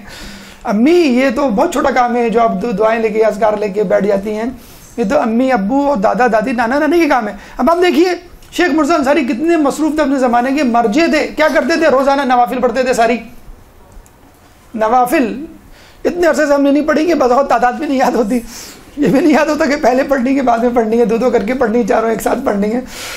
تعقیبات پوری پڑھا کرتے تھے۔ اچھا ہماری طرح نہیں چھاٹ کی جو مختصر ترین تعقیب ہو وہ آپ نے پڑھ لی، اللہ اللہ خیر صلی اللہ۔ جنت مانگنے گئے تو پوری 1000 گز کا پلاٹ چاہیے۔ یومیہ دعائیں جو بھی ہوتی ہیں صبح کی شام کی وہ پڑھا کرتے تھے۔ 1 پارہ قرآن، کوئی مر جائے اس کی برسی آ جائے تو آپ نے 1 پارہ پڑھ لیا، بہت بڑی بات ہے۔ ایک جگہ کا بھی قرآن خوانی ہوگی، ایسا کرو کہ تم لوگ سب گھر سے پڑھ کے آنا، آتے ہیں تو ایک دوسرے کی شکل دیکھ رہے ہوتے ہیں، کب سے پارہ ختم ہوگا، ڈھونڈ رہے ہوتے ہیں، تو آ جاؤ 1 صفحہ تم پڑھو 1 صفحہ میں پڑھوں۔ جو اندازی غلط ہیں، وہ کچھ پڑھ رہا ہے آپ کچھ پڑھ رہے ہیں، مفہوم الگ ہے آپ دونوں کا۔ 1 پارہ قرآن، ایک نماز جعفر، روزانہ کی بات کر رہا ہوں میں، کبھی کبھی نہیں، روزانہ نماز جعفر تیار، جس کے بارے میں کہا گیا ہے کم از کم ہم جیسے کاہلوں کو دیکھ کر کم از کم دنیا زندگی میں 1 مرتبہ پڑھ لو، ٹھیک ہے۔ اور وہ شیخ مرزا انصاری جو ہیں وہ پوری جو ہے وہ روزانہ پڑھا کرتے تھے۔ زیارت جامعہ، زیارت عاشورہ، اور زیارت جامعہ عاشورہ کے بارے میں تھے کہ پوری جو 1000 لعنتیں اور 1000 وہ ہیں وہ تولا تبرہ کے ساتھ۔ اور یہی نہیں، اور علماء کا بھی یہ تھا، یہ اتفاقاً ہمارے سامنے آ گیا تو آپ کے سامنے پیش کر دیا۔ کہتے ہیں یہ جب مرجع بنے، اچھا ان کو احساس تو تھا کہ I would be the next, لیکن آپ دیکھیں ان کو ساری کہ جب یہ سید حسن نجفی ان کے استاد تھے اور انہوں نے دیکھ لیا تھا کہ یہ جو ہیں بنیں گے، تو انہوں نے کہا کہ کل تمام لوگ حاضر ہو جائیں، میرے تمام شاگرد۔ رسول اللہ نے کہا تھا نا کہ کل میں علم اس شخص کو دوں گا جو یہ ہوگا یہ ہوگا یہ ہوگا یہ ہوگا۔ کون نہیں آیا؟ سب آ گئے۔ کون نہیں آیا؟ جس کو دینا تھا وہی نہیں آیا، جس کو دینا تھا وہی نہیں آیا۔ تو کہا نہیں بلاؤ، فائدہ کیا یہ سب فنکشن، یہ تقریب کرنے کا، بتانے کا۔ تو انہوں نے بلایا سب کو، کون نہیں آیا؟ سب آ گئے۔ کون نہیں آیا؟ شیخ مرزا انصاری نہیں آئے۔ گئے انہوں نے، کون نہیں آیا؟ کہ بہت زیادہ کون نہیں آئے گا، ان کو معلوم تھا کہ وہ کہاں ہیں، شیخ مرزا کہاں ہیں، کہ وہ تو حرم میں کیا کر رہے ہیں، نمازیں پڑھ رہے ہیں، دعا کر رہے ہیں، اذکار کر رہے ہیں۔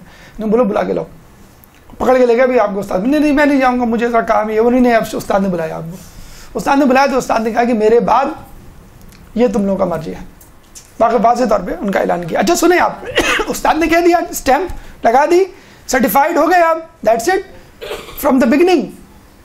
نیکسٹ ڈے آپ کو مرجع سنبھال لینی چاہیے۔ نعوذ باللہ، ایک عالم دین تھے، ان کا میں تذکرہ بھی بتاؤں گا کہ جب ان کے سابق مرجع کا انتقال ہوا تو ان کے دل میں ہلکی سی خوشی پیدا ہوئی، وہ فوراً گئے مولا کے حرم کہ یہ خوشی کیوں پیدا ہوئی؟ تو ان کو دل میں یہ آیا کہ اب ان کے بعد میں مرجع بنوں گا۔ کہہ لیں گے وہ غائب ہو گئے، روپوش ہو گئے، نظر ہی نہیں آیا اس کے بعد کہ یہ خواہش پیدا کیسی ہوئی میرے دل میں کہ اب ان کے بعد مجھے ہی تو بننا ہے۔ زیر لب مسکراہٹ، بعض اوقات امی ابو کسی کے مر جائیں گے، اب جائیداد جی استغفر اللہ، دادا نانی بھارت۔ تو اچھا سرٹیفائڈ ہو چکے تھے، لیکن کیا کیا انہوں نے؟ خط لکھا۔ کس کو خط لکھا؟ ان کو لکھا، علامہ سید العلماء مازندرانی، یہ ان کے کلاس فیلو تھے، ہم اثر تھے، اور 19-20 کا فرق رہتا تھا، کمپٹیشن ہوتا ہے، استاد بھی فیصلہ نہیں کر پاتا کہ تم دونوں میں اچھا کون ہے۔ تو فارغ التحصیل ہونے کے بعد یہ چلے گئے ایران، کون؟ مازندرانی، اور یہی نجف میں رہ گئے۔ خط لکھا مازندرانی کو کہ آپ مجھ سے بہتر تھے، آپ واپس آ جائیں، استاد صاحب کا انتقال ہو گیا ہے، آپ سنبھال لیں۔ کچھ نہیں بتایا کہ انہوں نے مجھ کو کہا ہے آپ سنبھال لیں۔ انہوں نے کیا کہا؟ انہوں نے کہا کہ دیکھو میں نے جب سے تحصیل علم چھوڑا ہے، فارغ ہوا ہوں، میں لوگوں کی خدمت میں لگ گیا ہوں، یہاں پیش امام ہوں، لوگوں کی مسائل حل کرتا ہوں، درس و تدریس نہیں کرتا، لیکن تم اب تک درس و تدریس سے وابستہ ہو، چنانچہ یہ ذمہ داری تم ہی سنبھالو۔ تو یہ کہتے ہیں. اچھا کچھ لوگوں کا یہ بھی خیال ہے کہ ائمہ معصومین کے بعد شیخ مرزا انصاری کو سب سے زیادہ علم تھا. ائمہ معصومین کے بعد کوئی غیر معصوم اگر گزرا ہے جس کے بعد سب سے زیادہ علم تھا وہ شیخ مرزا. 3 افراد کے بارے میں جس میں یہ بھی شامل ہے. اچھا اس کے باوجود دوسرے دن ایک صاحب نے ان کو دیکھا کہ مولا کے حرم میں فجر سے پہلے کوئی لپٹا ہوا رو رہا ہے ایسے جیسے کسی ماں کا نوجوان بیٹا مر گیا ہو. قریب گئے تو سنا کیا کہہ رہے تھے, کون صاحب تھے, کیا کہہ رہے تھے کہ اللہ مولا میرے ذمے جو ہے مرجعیت کی ذمہ داری آ گئی ہے, آپ میری رہنمائی کریں, اگر آپ نے میری رہنمائی نہیں کی تو میں مرجعیت کی ذمہ داری نہیں سنبھالوں گا. یہی شیخ مرزا انصاری جن کو مرجعیت کی. آپ اندازہ لگا لیں 4 کروڑ لوگوں کا خمس ان کے پاس آتا تھا. 4 کروڑ لوگوں کا. اس زمانے میں صاحب استطاعت ہوتے بھی نہیں تھے. 4 کروڑ لوگوں کا. Definitely he was the richest person at that time. Richest person ہوں گے کہ نہیں؟ آپ سنیں گے حیران رہ جائیں گے. جب انتقال ہوا تو تدفین کے پیسے ہی نہیں تھے, لاش پڑی ہوئی ہے, میت پڑی ہوئی ہے, جنازہ پڑا ہوا ہے, پیسے ہی نہیں ہیں دفنانے کے لیے. گھر والوں کو کہنے کیوں نہیں دفنانے, کہنے پیسے ہی نہیں ہمارے پاس کفن کے دفن کے. تو ایک صاحب حیثیت آدمی آگے بڑھا اور کفن دفن کے پیسے. یہ حال تھا. دیکھیں پریکٹیکل اسلام اگر ساتھ ہو تو پھر آدمی اس جو ہے وہ درجے پہ پہنچتا ہے. درود پڑھتے ہیں محمد والے محمد.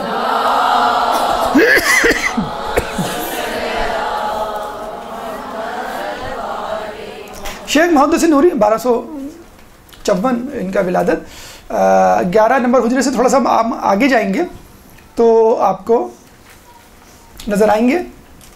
یعنی آپ باب قبلہ کی الٹی ہاتھ پہ تو آپ نے دیکھ لیا شیخ مرزا انصاری. اب آپ سیدھے ہاتھ پہ یہاں پہ یہ جو جگہ ہے یہ ہے غالباً, یہ چھپ گیا ہے.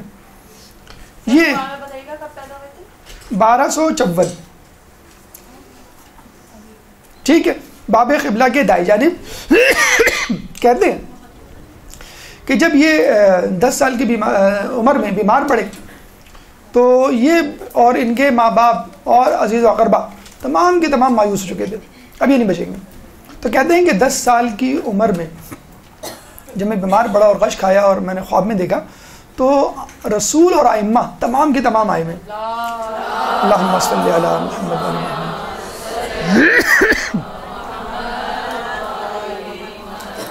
امام زمانے نے مجھے جام پیش کیا اور کہا اس کو پیو, اور یہ کہا کہ تم اس بیماری میں نہیں مرو گے اور طویل عمر پاؤ گے.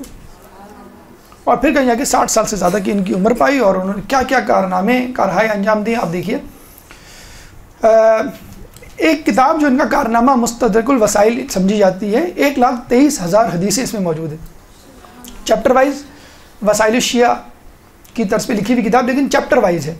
آخری جو چیپٹر ہے انہوں نے جو ہے وہ خاتمہ مستدرک المسائل اس کا نام لکھا ہے. باقاعدہ الگ سے کتاب بھی دستیاب ہے. انہوں نے طریقہ لکھا ہے حدیثوں کو پڑھنے کا, کھنگالنے کا, جانچنے کا اور ان سے استنباط کرنے کا. ایک کتاب ہے نجم الثاقب امام زمانہ کے حالات پر. ایک کتاب ہے لؤلؤ والمرجان, اس کو آپ اردو میں پڑھ لیے گا, آداب اہل منبر. ہمارے ہندوستان کے ایک عالم تھے, وہ گئے تھے نجف اور ان سے کہا کہ بھائی ہندوستان میں یہ ہو رہا ہے, مطلب یہ جو ابھی ہو رہا ہے وہ بہت پہلے سے ہو رہا تھا, کہ یہ ہو رہا ہے, یہ خرافات, یہ چیزیں ہیں, آپ کچھ کریں. اور وہاں کے جو ہے وہ کچھ خطبہ اور ذاکرین جو ہیں وہ انصاف نہیں کر رہے ممبر سے. تو انہوں نے تمام اپنی مصرفیات ترک کی اور کتاب لکھی لؤلؤ والمرجان فی افادۃ الذاکرین, اس طرح کر کے پورا ایک لمبا اس کا نام ہے, لیکن بہرحال آداب اہل منبر کے نام سے مل جائے گی. انہوں نے بہت اچھی, جو لوگ ذاکرین کی فہرست میں ہیں, ذاکرات بننا چاہتے ہیں اور اہل منبر ہیں, استاد ہیں, ان سب کے لیے یہ کتاب بہت ضروری ہے. اور انہوں نے بتایا ہے کہ کس طرح کی احتیاطیں برتنی چاہیے اس شعبے میں, اس میدان میں. اس کو ایک بزنس یا کمرشل شعبہ نہیں بنانا چاہیے. تو یہ ان کی کتابیں ہیں. ایک بات جو مستدرک الوسائل کے حوالے سے ہمیں کہنا ہے, آخوند خراسانی. آخوند خراسانی شاگرد تھے شیخ مرزا انصاری کے, ٹھیک ہے. اور شیخ مرزا انصاری کی 2 کتابیں حوزے میں پڑھائی جاتی ہیں, رسائل مقاسم. اس کے بعد جو آخری کتاب پڑھائی جاتی ہے وہ ہے کفایہ. وہ کس کی لکھی ہوئی ہے؟ آخوند خراسانی کی. یہ جو سامنے آپ کے بیٹھے, آخری کتاب جس کو پڑھ کر کافی ہوتا ہے, یعنی آپ درس غالب میں جا سکتے ہیں, یہ ہے آخوند خراسانی کی, جو کہ شاگرد تھے شیخ مرزا انصاری کے. تو شیخ مرزا انصاری کا یہ احسان ہے کہ 3 کتابیں ڈائریکٹلی انڈائریکٹلی انہی سے وابستہ ہیں. آخوند خراسانی کے بارے میں کہا جاتا ہے کہ ایک دفعہ وہ محفل میں درس دے رہے تھے اور اصول فقہ اور فقہ کے بارے میں گفتگو کر رہے تھے. اور پھر بات چلی کہ ایک محدث کو، ایک فقیہ کو احتیاط کرنی چاہیے، تو انہوں نے کہا کہ ٹھیک ہے، بہت اچھی بات ہے کہ احتیاط کرنی چاہیے، لیکن میں یہ کہتا ہوں کہ فقیہ مستدرک الوسائل پڑھے بغیر استنباط کر ہی نہیں سکتا۔ اتنی بڑی بات کس کی؟ احمد خراسانی کی، کہ اگر ایک محدث، ایک فقیہ جو ہے وہ مسائل کو فارمولیٹ کر رہا ہے، اس کو لکھ رہا ہے، تو ضروری ہے جتنی کتابیں پڑھیں بہت اچھی بات ہے، لیکن مستدرک الوسائل ضرور پڑھیں۔ اتنی جو ہے وہ اہم اور مستند اور بہترین کتاب۔ اس بارے میں ایک بڑا عجیب واقعہ ہم نے پڑھا، اور یہ واقعہ آپ کو وہیں مل جائے گا آداب اہل منبر میں، دیباچے میں انہوں نے اپنا روٹین ڈسکس کیا ہے۔ اچھا، ان کا بھی روٹین میں نے بتایا کہ یہی تھا کہ وہ فجر سے پہلے چلے جاتے تھے اور چراغ جلانے میں خادموں کی مدد کیا کرتے تھے، اور پھر وہاں پہ پڑھا کرتے تھے، پھر واپس آ کے اپنے گھر میں تمام کام شروع کیا کرتے تھے۔ ان کے 2 شاگرد تھے، ان میں ایک شاگرد تھے شیخ عباس قمی، جو ابھی آپ کے سامنے ہیں۔ تو ایک جملہ میں نے پڑھا اور یقین کریے کہ واقعی ایسا جملہ ہے کہ آدمی کی جو ہے وہ دل سے دہائی نکلے اور آدمی بہت افسوس کا اظہار کرے۔ ان کی اپنی تو بہت ہی خستہ حالت تھی، لیکن وہ یہ کہتے ہیں شیخ محدث نوری کی کہ میری تمام عمر گزر گئی، مجھے خواہش ہی رہی کہ کاش کوئی شخص آتا اور یہ کہتا کہ مولانا صاحب آپ چھوڑیں، یہ جو 2 بچے بیٹھے ہوئے ہیں ان کی حالت کو بہتر کرنے کے لیے میرے پاس سے کچھ پیسے ہیں، یہ رکھ لیں آپ، یہ جو حدیثیں لکھ رہے ہیں، میری ہیلپ کر رہے ہیں، ان کو ہی کوئی پیسے دے کے چلا جائے۔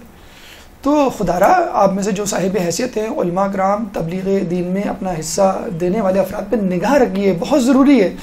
اگر ایک عالم دین جو ہے وہ معاشیات کے مسائل سے فارغ نہیں ہوگا تو وہ کیسے آگے بڑھے گا؟ ایک عالم دین جو ہے وہ نماز پڑھا رہے تھے، نماز پڑھا کے ختم کی، انہوں نے کہا کہ کچھ دنوں سے آپ بڑی مختصر سی سورہ پڑھا رہے ہیں، پہلے تو بڑی آپ اچھی لہن میں اور بڑی بڑی سورہ پڑھا کرتے تھے، کہ نا آج کل میں ذرا مسائل کا شکار ہوں، معاشی مسائل کا شکار ہوں، اس لیے میں بہت زیادہ توجہ نہیں دے پاتا۔ تو جب تک یہ شہریہ جو ہمارے مدارس اور حوزے رکھتے ہیں شہریہ، وہ اسی لیے شہریہ رکھا جاتا ہے کہ آپ کوئی جاب نہ کریں، آپ فقط پڑھنے پڑھانے سے وابستہ رہیں۔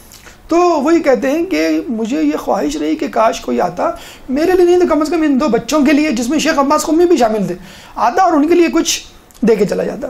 اب آئیے، شیخ عباس قمی اور محدث نوری استاد شاگرد ایک ہی حجرے میں ہیں، 15 نمبر آپ نے ابھی پڑھا، محدث نوری کا حجرہ بھی 15 نمبر ہے، اور شیخ عباس قمی جو ان کے شاگرد ہیں، ان کا زیادہ تر وقت وہاں گزرا ہے ایران میں، لیکن دفن ہی اپنے استاد کے ساتھ ہوئے، شاید ان کی خواہش تھی۔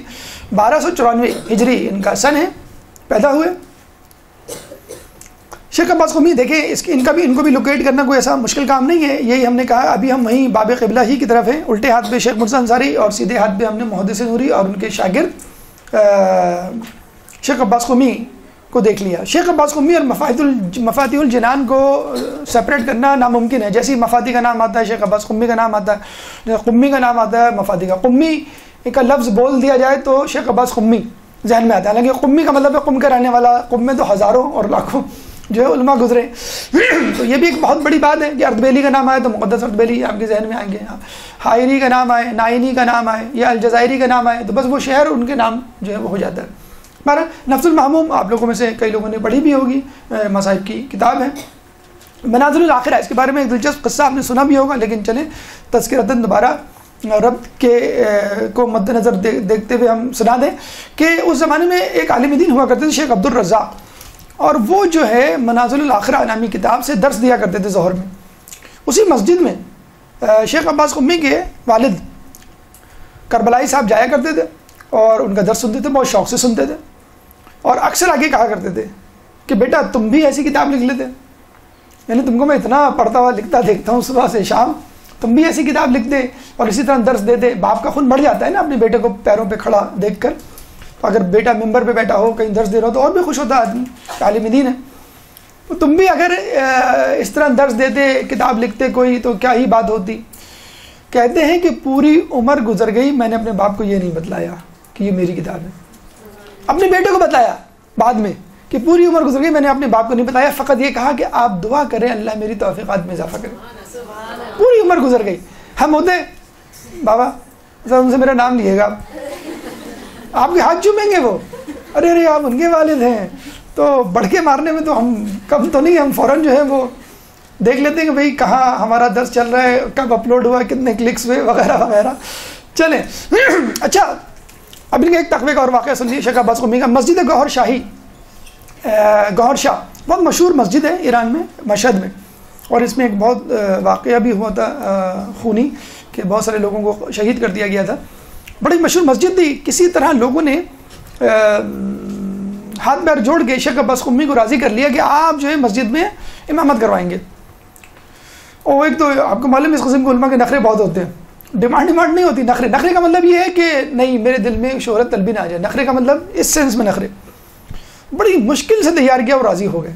لوگ بڑے خوش. لوگوں کو پتہ چلا کہ فلاں صاحب نماز پڑھا رہے ہیں. لوگ دھڑا دھڑ تمام مسجدوں کو چھوڑ کر گوہر شاہ میں آنے لگے. 10 دن کے اندر اندر اتنا بڑا مجمع ہو گیا جیسے جامع مسجد جمعہ کا مجمع ہوتا ہے. ظہر کی نماز پڑھائی اور پڑھانے کے بعد کہا کہ میں جا رہا ہوں. پریشان لوگ کہ بھئی کیا مسئلہ ہے، کوئی کام یاد آ گیا، کوئی مسئلہ نہیں، میں جا رہا ہوں. یہ کہہ کے چلے گئے. 1 سال غائب رہے. 1 سال بعد لوگوں نے کہیں سے ڈھونڈ کے نکالا. کسی چاہنے والے نے پوچھا کہ ارے بھائی کہاں ہیں آپ، ظہر کی نماز پڑھا کے؟ کیا مطلب لوگ کھڑے ہوئے کیا؟ یہ میں کہہ رہا ہوں تو آپ ظہر کی نماز پڑھا کے چلے گئے اور اب مل رہے ہیں. اب مسئلہ کیا ہے؟ 1 سال تک نہیں بتایا انہوں نے کہ میں نے کیوں نہیں پڑھائی عصر کی نماز. اس نے پوچھا بھئی میں ہاتھ پیر جوڑ رہا ہوں، آپ نہیں آئیں لیکن بتا تو دیں گے آپ کیوں چلے گئے تھے. آپ کہنے لگے اصل میں عصر کی نماز ویسے تو میں دیکھ ہی رہا تھا کہ لوگوں کی تعداد بڑھ رہی ہے. جب ظہر کی نماز میں نے پڑھانی شروع کی، اچھا آپ نے دیکھا ہوگا مسجد میں شاید اگر آپ کا کبھی گزر ہو تو یا اللہ کہتے ہیں لوگ جب کوئی اندر داخل ہوتا ہے تاکہ وہ رکوع میں نہ جائے، اور ذرا یا ان اللہ مع الصابرین کہتے ہیں کہ صبر کرو، رکوع میں نہ جاؤ، مجھے جوائن کرنے دو، یا رکوع میں چلے گئے تو اٹھ نہ جاؤ. تو لوگ یا اللہ کہتے ہوئے داخل ہو رہے تھے اور مجھے محسوس ہوا یہ بہت دور کی آوازیں ہیں، میلوں دور کی آوازیں. یہ کوئی قریبی حجرے میں نہیں، بہت دور سے آ رہی ہیں آوازیں. تو میرے دل میں ایک خوشی پیدا ہوئی. جب تکبر نہیں پیدا ہوا، خوشی پیدا ہوئی. اتنا بڑا مجمع، دیکھیں ماشاء اللہ کتنے لوگ بیٹھے ہیں، اتنا بڑا مجمع، اتنے لوگ میرے پیچھے نماز پڑھ رہے ہیں. کہنے بس یہ جو خوشی پیدا ہوئی، تکبر نہیں پیدا ہوا تھا. انہوں نے ذکر نہیں کیا کہ تکبر، کہنا مجھے خوشی لذت محسوس ہوئی. اتنی خوشی محسوس ہوئی. میں نے کہا کہ نہیں، اس کا مطلب یہ ہوا کہ میں لوگوں کی تعداد کی وجہ سے یہ نماز پڑھا رہا ہوں. یعنی اگر اب پڑھاتے تو ہوتا، اب تک تو نہیں پڑھا رہے تھے، صرف خوشی پہ کہنا بس میں اسی خوشی کی وجہ سے. یقین کیجیے تو قیامت میں عقدے کھلیں گے. قیامت میں بہت سارے چہروں سے نقاب ہٹے گی. آپ کو پتہ چلے گا یہ کون ہے، آپ پوچھیں گے. میں لگے نہیں بھائی یہ تو شیخ مرزا انصاری سے بھی بڑی چیز ہے، یہ عطیہ بروجردی سے بھی بڑی چیز ہے. کہنے بھائی کیوں بڑی چیز ہے؟ آپ نے واقعہ سنا ہوگا بروجردی کا کہ ان کے ایک دوست تھے، انہوں نے کہا کہ بھائی آپ رسالہ کیوں نہیں لکھتے؟ کہ نہیں میں ایک اہم کام میں مصروف ہوں.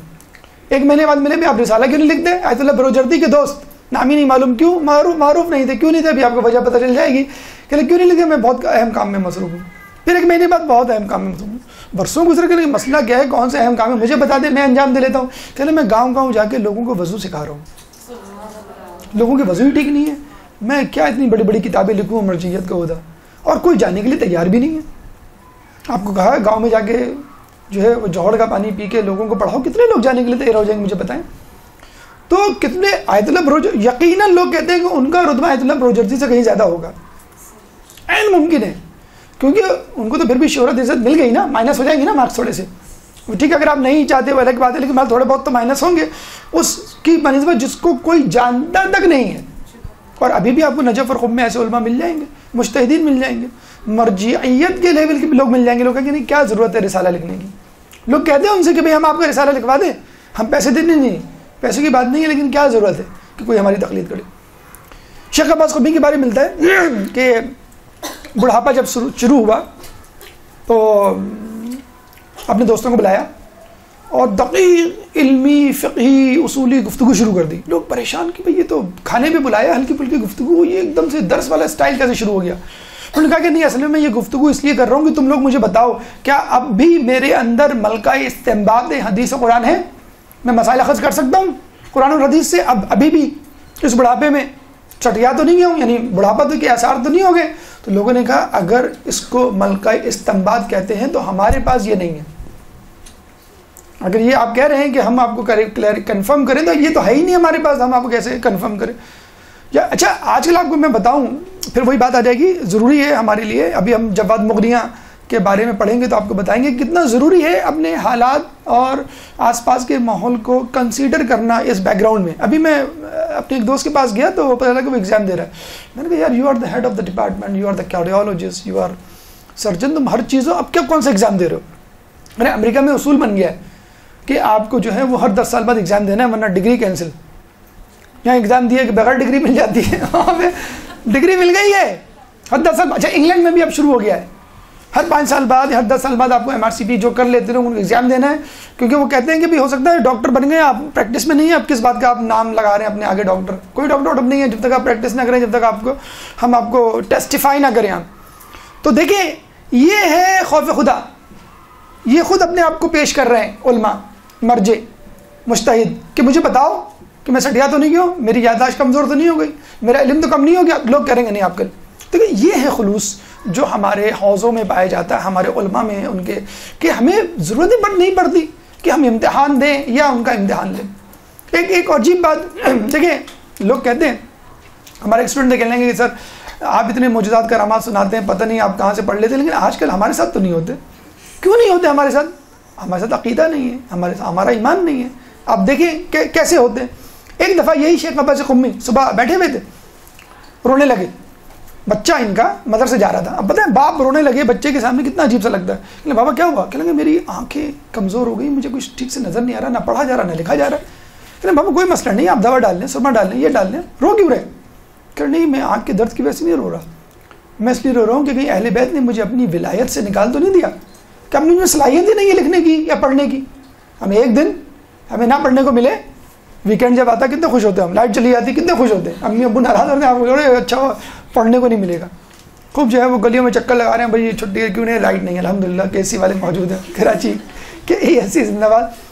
تو وہ پریشان ہیں، کہ نہیں بابا کوئی مسئلہ نہیں ہے، سب ٹھیک ہو جائے گا، بس آپ آرام کریں، ہو سکتا ہے زیادہ تھکاوٹ ہو گئی اس وجہ سے۔ وہ چلے گئے، ان کا بیٹا چلا گیا، ظہر میں واپس آیا، دیکھا بڑے مزے سے لکھنے میں مصروف ہے۔ کیا ہو گیا بابا خیریت تو ہے؟ کہ نا تمہارے جانے کے بعد میں نے اصول کافی کو اپنی آنکھوں سے لگایا، اصول کافی کو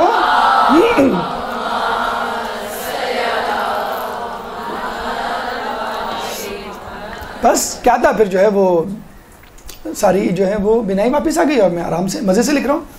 اچھا اسی طرح کا واقعہ شیخ محدث نوری اچھا نہیں نعمت اللہ جزائری کے ساتھ ہوا تھا، جن کا واقعہ بھی آگے آئے گا۔ ان کی بھی آنکھیں کمزور ہو گئی تھی چاندنی رات میں پڑھتے پڑھتے، تو وہ زیارت کے لیے گئے، ہر ائمہ کی قبر سے جو ہے وہ مٹی جمع کی اور اپنی آنکھوں پہ لگائی، ٹھیک ہو گئی۔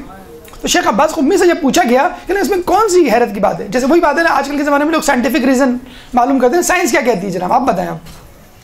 تو کہنے لگے اس میں کوئی بات نہیں، کوبرا جو سانپ ہوتا ہے جب اس کی بینائی کم ہو جاتی ہے، نظریں کم ہو جاتی ہیں، تو وہ ایک خاص قسم کا پودا اپنی آنکھوں پہ مسلتا ہے تو اس کی آنکھیں آ جاتی ہیں۔ تو ہم مومنین حضرات کیا کوبرا سے بھی کمتر ہیں، اور یہ جو خاک شفا جو ہے یا اس پودے سے بھی کمتر ہے کہ ہماری بینائی واپس نہیں آئی؟ اچھا ایگزیکٹلی یہی بات ہمارا ایک سعودی اسٹوڈنٹ تھا، اس نے مجھ سے کی تھی، اس کو الرجی کنجکٹیوائٹس تھا، بہت ہی خطرناک۔ تو میں نے کہا تم دوائی استعمال کرو، نہیں کوئی فائدہ نہیں ہے، یہ بھی میں سعودیہ جا رہا ہوں کل ٹھیک ہو جائے گا، کیونکہ نا وہاں ایک خاص پودا ہے اس کو میں رگڑتا ہوں تو یہ ٹھیک ہو جاتا ہے۔ دیکھیں تو اللہ تعالیٰ کی وہ جو کہتے ہیں نا سنت تبدیل نہیں ہوتی، بس یہ ہے کہ آپ اپنے اندر خلوص پیدا کر لیں، تو جو خاص قسم کا پودا آپ کی آنکھوں کی الرجی بینائی کو واپس لے آ سکتا ہے۔ تو خاک شفا اور ائمہ طہر کے قبروں کی جو مٹی نہیں لا سکتی۔ اچھا سنیے، نہ صرف کہ خاک شفا، انسان کو خود اپنے اوپر بھی کانفیڈنس ہونا چاہیے، ہم بھی تو اللہ کے ماننے والے ہیں، ہم سے بھی تو کشف و کرامات کا ظہور ہونا چاہیے، کیوں نہیں ہوتا ہوگا، لیکن ہماری توجہ نہیں ہے، ہم چاہتے نہیں ہیں کہ بہت زیادہ توجہ یا بہت زیادہ جسے کہتے ہیں کہ ہم پہ ذمہ داری نہ پڑ جائے۔ ایک دفعہ ان کا بیٹا بیمار پڑا، 3 سالہ بچہ تھا جو شاندہ ان کی زوجہ نے بنایا، تو چینی ڈالی، چمچہ لے کے آنے لگی، انہوں نے اپنی انگلی سے چلانا شروع کر دیا، ٹھہرے کیا کر رہے ہیں، میں چمچہ لے کر آتی ہوں، مطلب کیا کر رہے ہیں، گندہ کر رہے ہیں۔ تو نے کہا کہ جس انگلی سے میں نے ہزاروں حدیثیں لکھی ہیں اس میں اتنی بھی تاثیر نہیں ہوگی۔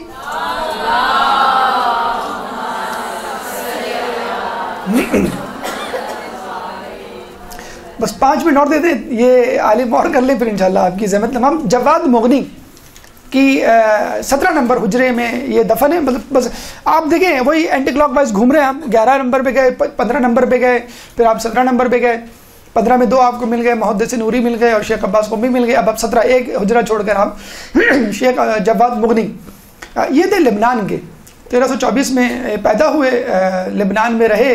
والدہ کا تو چند مہینے میں انتقال ہو گیا, والد کا جو ہے چند سال میں, اور بیچارے بالکل بے یار و مددگار. لیکن وہ تڑپ رہے تھے, خاندانی بیک گراؤنڈ ان کا مذہبی تھا, تو تڑپ رہے تھے کس طرح نجف آ جائیں. تو بہرحال الحمدللہ نجف آ گئے. باب قبلہ کی دائیں جانب جیسے ہم نے کہا, شیخ عباس قمی کے بس آگے آپ بڑھیں گے 2 قدم, 2 حجرے تو آپ کو مل جائیں گے. ان کا جو بڑا کارنامہ ہے وہ یہ ہے کہ انہوں نے سائنس اور اسلام کو ملایا, مغربی افکار کو پڑھا اور اس کے جوابات دیے, اور اس زمانے میں شہر شہر ملک ملک گھوم کر لوگوں کو اسلامی اتحاد کی دعوت دی. شیخ شلتوت اس زمانے میں مصر میں ہوا کرتے تھے, ان کے پاس گئے 2-3 مرتبہ, پہلے تو خط و کتابت کی اور پھر جو ہے ان کو کہا کہ آپ جو ہے وہ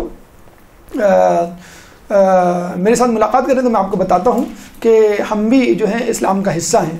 تو یہ گئے وہاں پر اور اپنی جو ہے وہ بات کی, اور فقہ جعفریہ کو جو ہے وہ 5واں فقہ انہوں نے تسلیم کروایا اور کہا دیکھیے اتنی سی بات ہے, رسول اللہ کے بعد آپ کسی اور کو خلافت کے لائق سمجھتے ہیں, ہم مولا علی کو سمجھتے ہیں, بس اتنی سی بات, ٹھیک. اس کے بعد ہم یہ چاہتے ہیں جس طرح مولا علی خاموش رہے کہ اسلام پارا پارا نہ ہو, ہم بھی چاہتے ہیں کہ ہم اپنی ایسی بات عوام کے سامنے, عام لوگوں کے سامنے نہ نکالیں کہ جس سے اسلامی اتحاد پارا پارا ہو. بس یہ بات جب سنی اور انہوں نے جب ریفرنسز بھی سارے پیش کیے کہ بھئی یہ دلائل ہیں جن کی بنیاد پر ہم سمجھتے ہیں مولا علی خلافت کا حق رکھتے تھے, اور آپ سمجھتے ہیں کہ وہ رکھتے تھے, ہمارے پاس بھی حدیث موجود ہے, ٹھیک ہے, لیکن ہم جو ہے وہ طریقہ کار نہیں اپنائیں گے جس سے آپ کے دل کو ٹھیس پہنچے, اور ہم اتحاد چاہتے ہیں تاکہ اپنے دشمنوں کا مقابلہ کر سکیں. جیسے اس زمانے میں منافقین کا رسول اللہ مولا چاہتے تھے کہ مقابلہ ہو جائے, یہود و نصارہ جو تیار بیٹھے تھے کہ رسول کا انتقال ہو اور ہم جو ہے وہ دھاوا بولیں.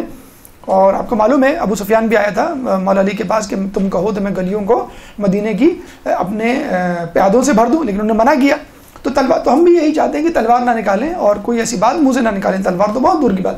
تو پھر شیخ شلتوت نے باقاعدہ اناؤنس کیا کہ آپ جو ہیں وہ بہترین عالم ہیں اور آپ کی بہترین تجویز ہے, اور باقاعدہ جو ہے وہ کتاب تحریر کی اور فقہ جعفریہ کو 5واں جو ہے وہ فقہ قرار دیا. اچھا یہ مشہور تو ہو گئے تھے بلکہ ایک عرب لیڈر کے طور پہ مشہور ہو گئے تھے. اچھا امریکہ کی یہ عادت ہے جب بھی وہ کسی مشہور لیڈر کو دیکھتا ہے فوراً اس کو خریدنے کی کوشش کرتا ہے. اس زمانے میں روزویلٹ ہوا کرتے تھے, انہوں نے کہا کہ کس طرح اس سے ملاقات کی جائے, اگر یہ ہمارے دام میں پھنس گیا تو ہم عرب ممالک میں, یقین کیجئے اتنے بڑے صدر سے ملنے سے انکار کر دیا. ہمارے یہاں امریکی صدر آ جائے, بلکہ ہم تو بلاتے رہتے ہیں آپ انڈیا آئے, ہمارے پاس نہیں آئے, عجیب ہے آپ نے اگنور کر دیا, اس طرح تو نہیں ہوتا. ہم تو بچہ بچہ رو رہے ہوتے. تو روزویلٹ نے کہا کہ بھئی میں ملنا چاہتا ہوں, انکار کر دیا کہ میں ایسے شخص سے کیوں ملاقات کروں جو اسرائیل کو حوصلہ دیتا ہے کہ وہ فلسطین میں مسلمانوں کا خون بہائیں.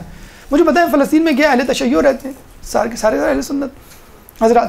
تو اس کے باوجود جب انہوں نے یہ دیکھا تو انہوں نے کہا کہ یہ تو بہت ہی سخت آدمی ہیں, بااصول آدمی ہیں. باقاعدہ تمام عرب اخباروں میں ان کو عربی بہادر عربی کہ یہ پہلا عربی بولنے والا ہے, عرب ہے جس نے حقیقت میں جو ہے وہ بہادری کا حق ادا کیا کہ امریکی وزیر اعظم, امریکی پریزیڈنٹ سے جو ہے وہ ملنے سے انکار کر دیا. تفسیر کشاف ان کی جو ہے وہ بہت مشہور کتاب ہے.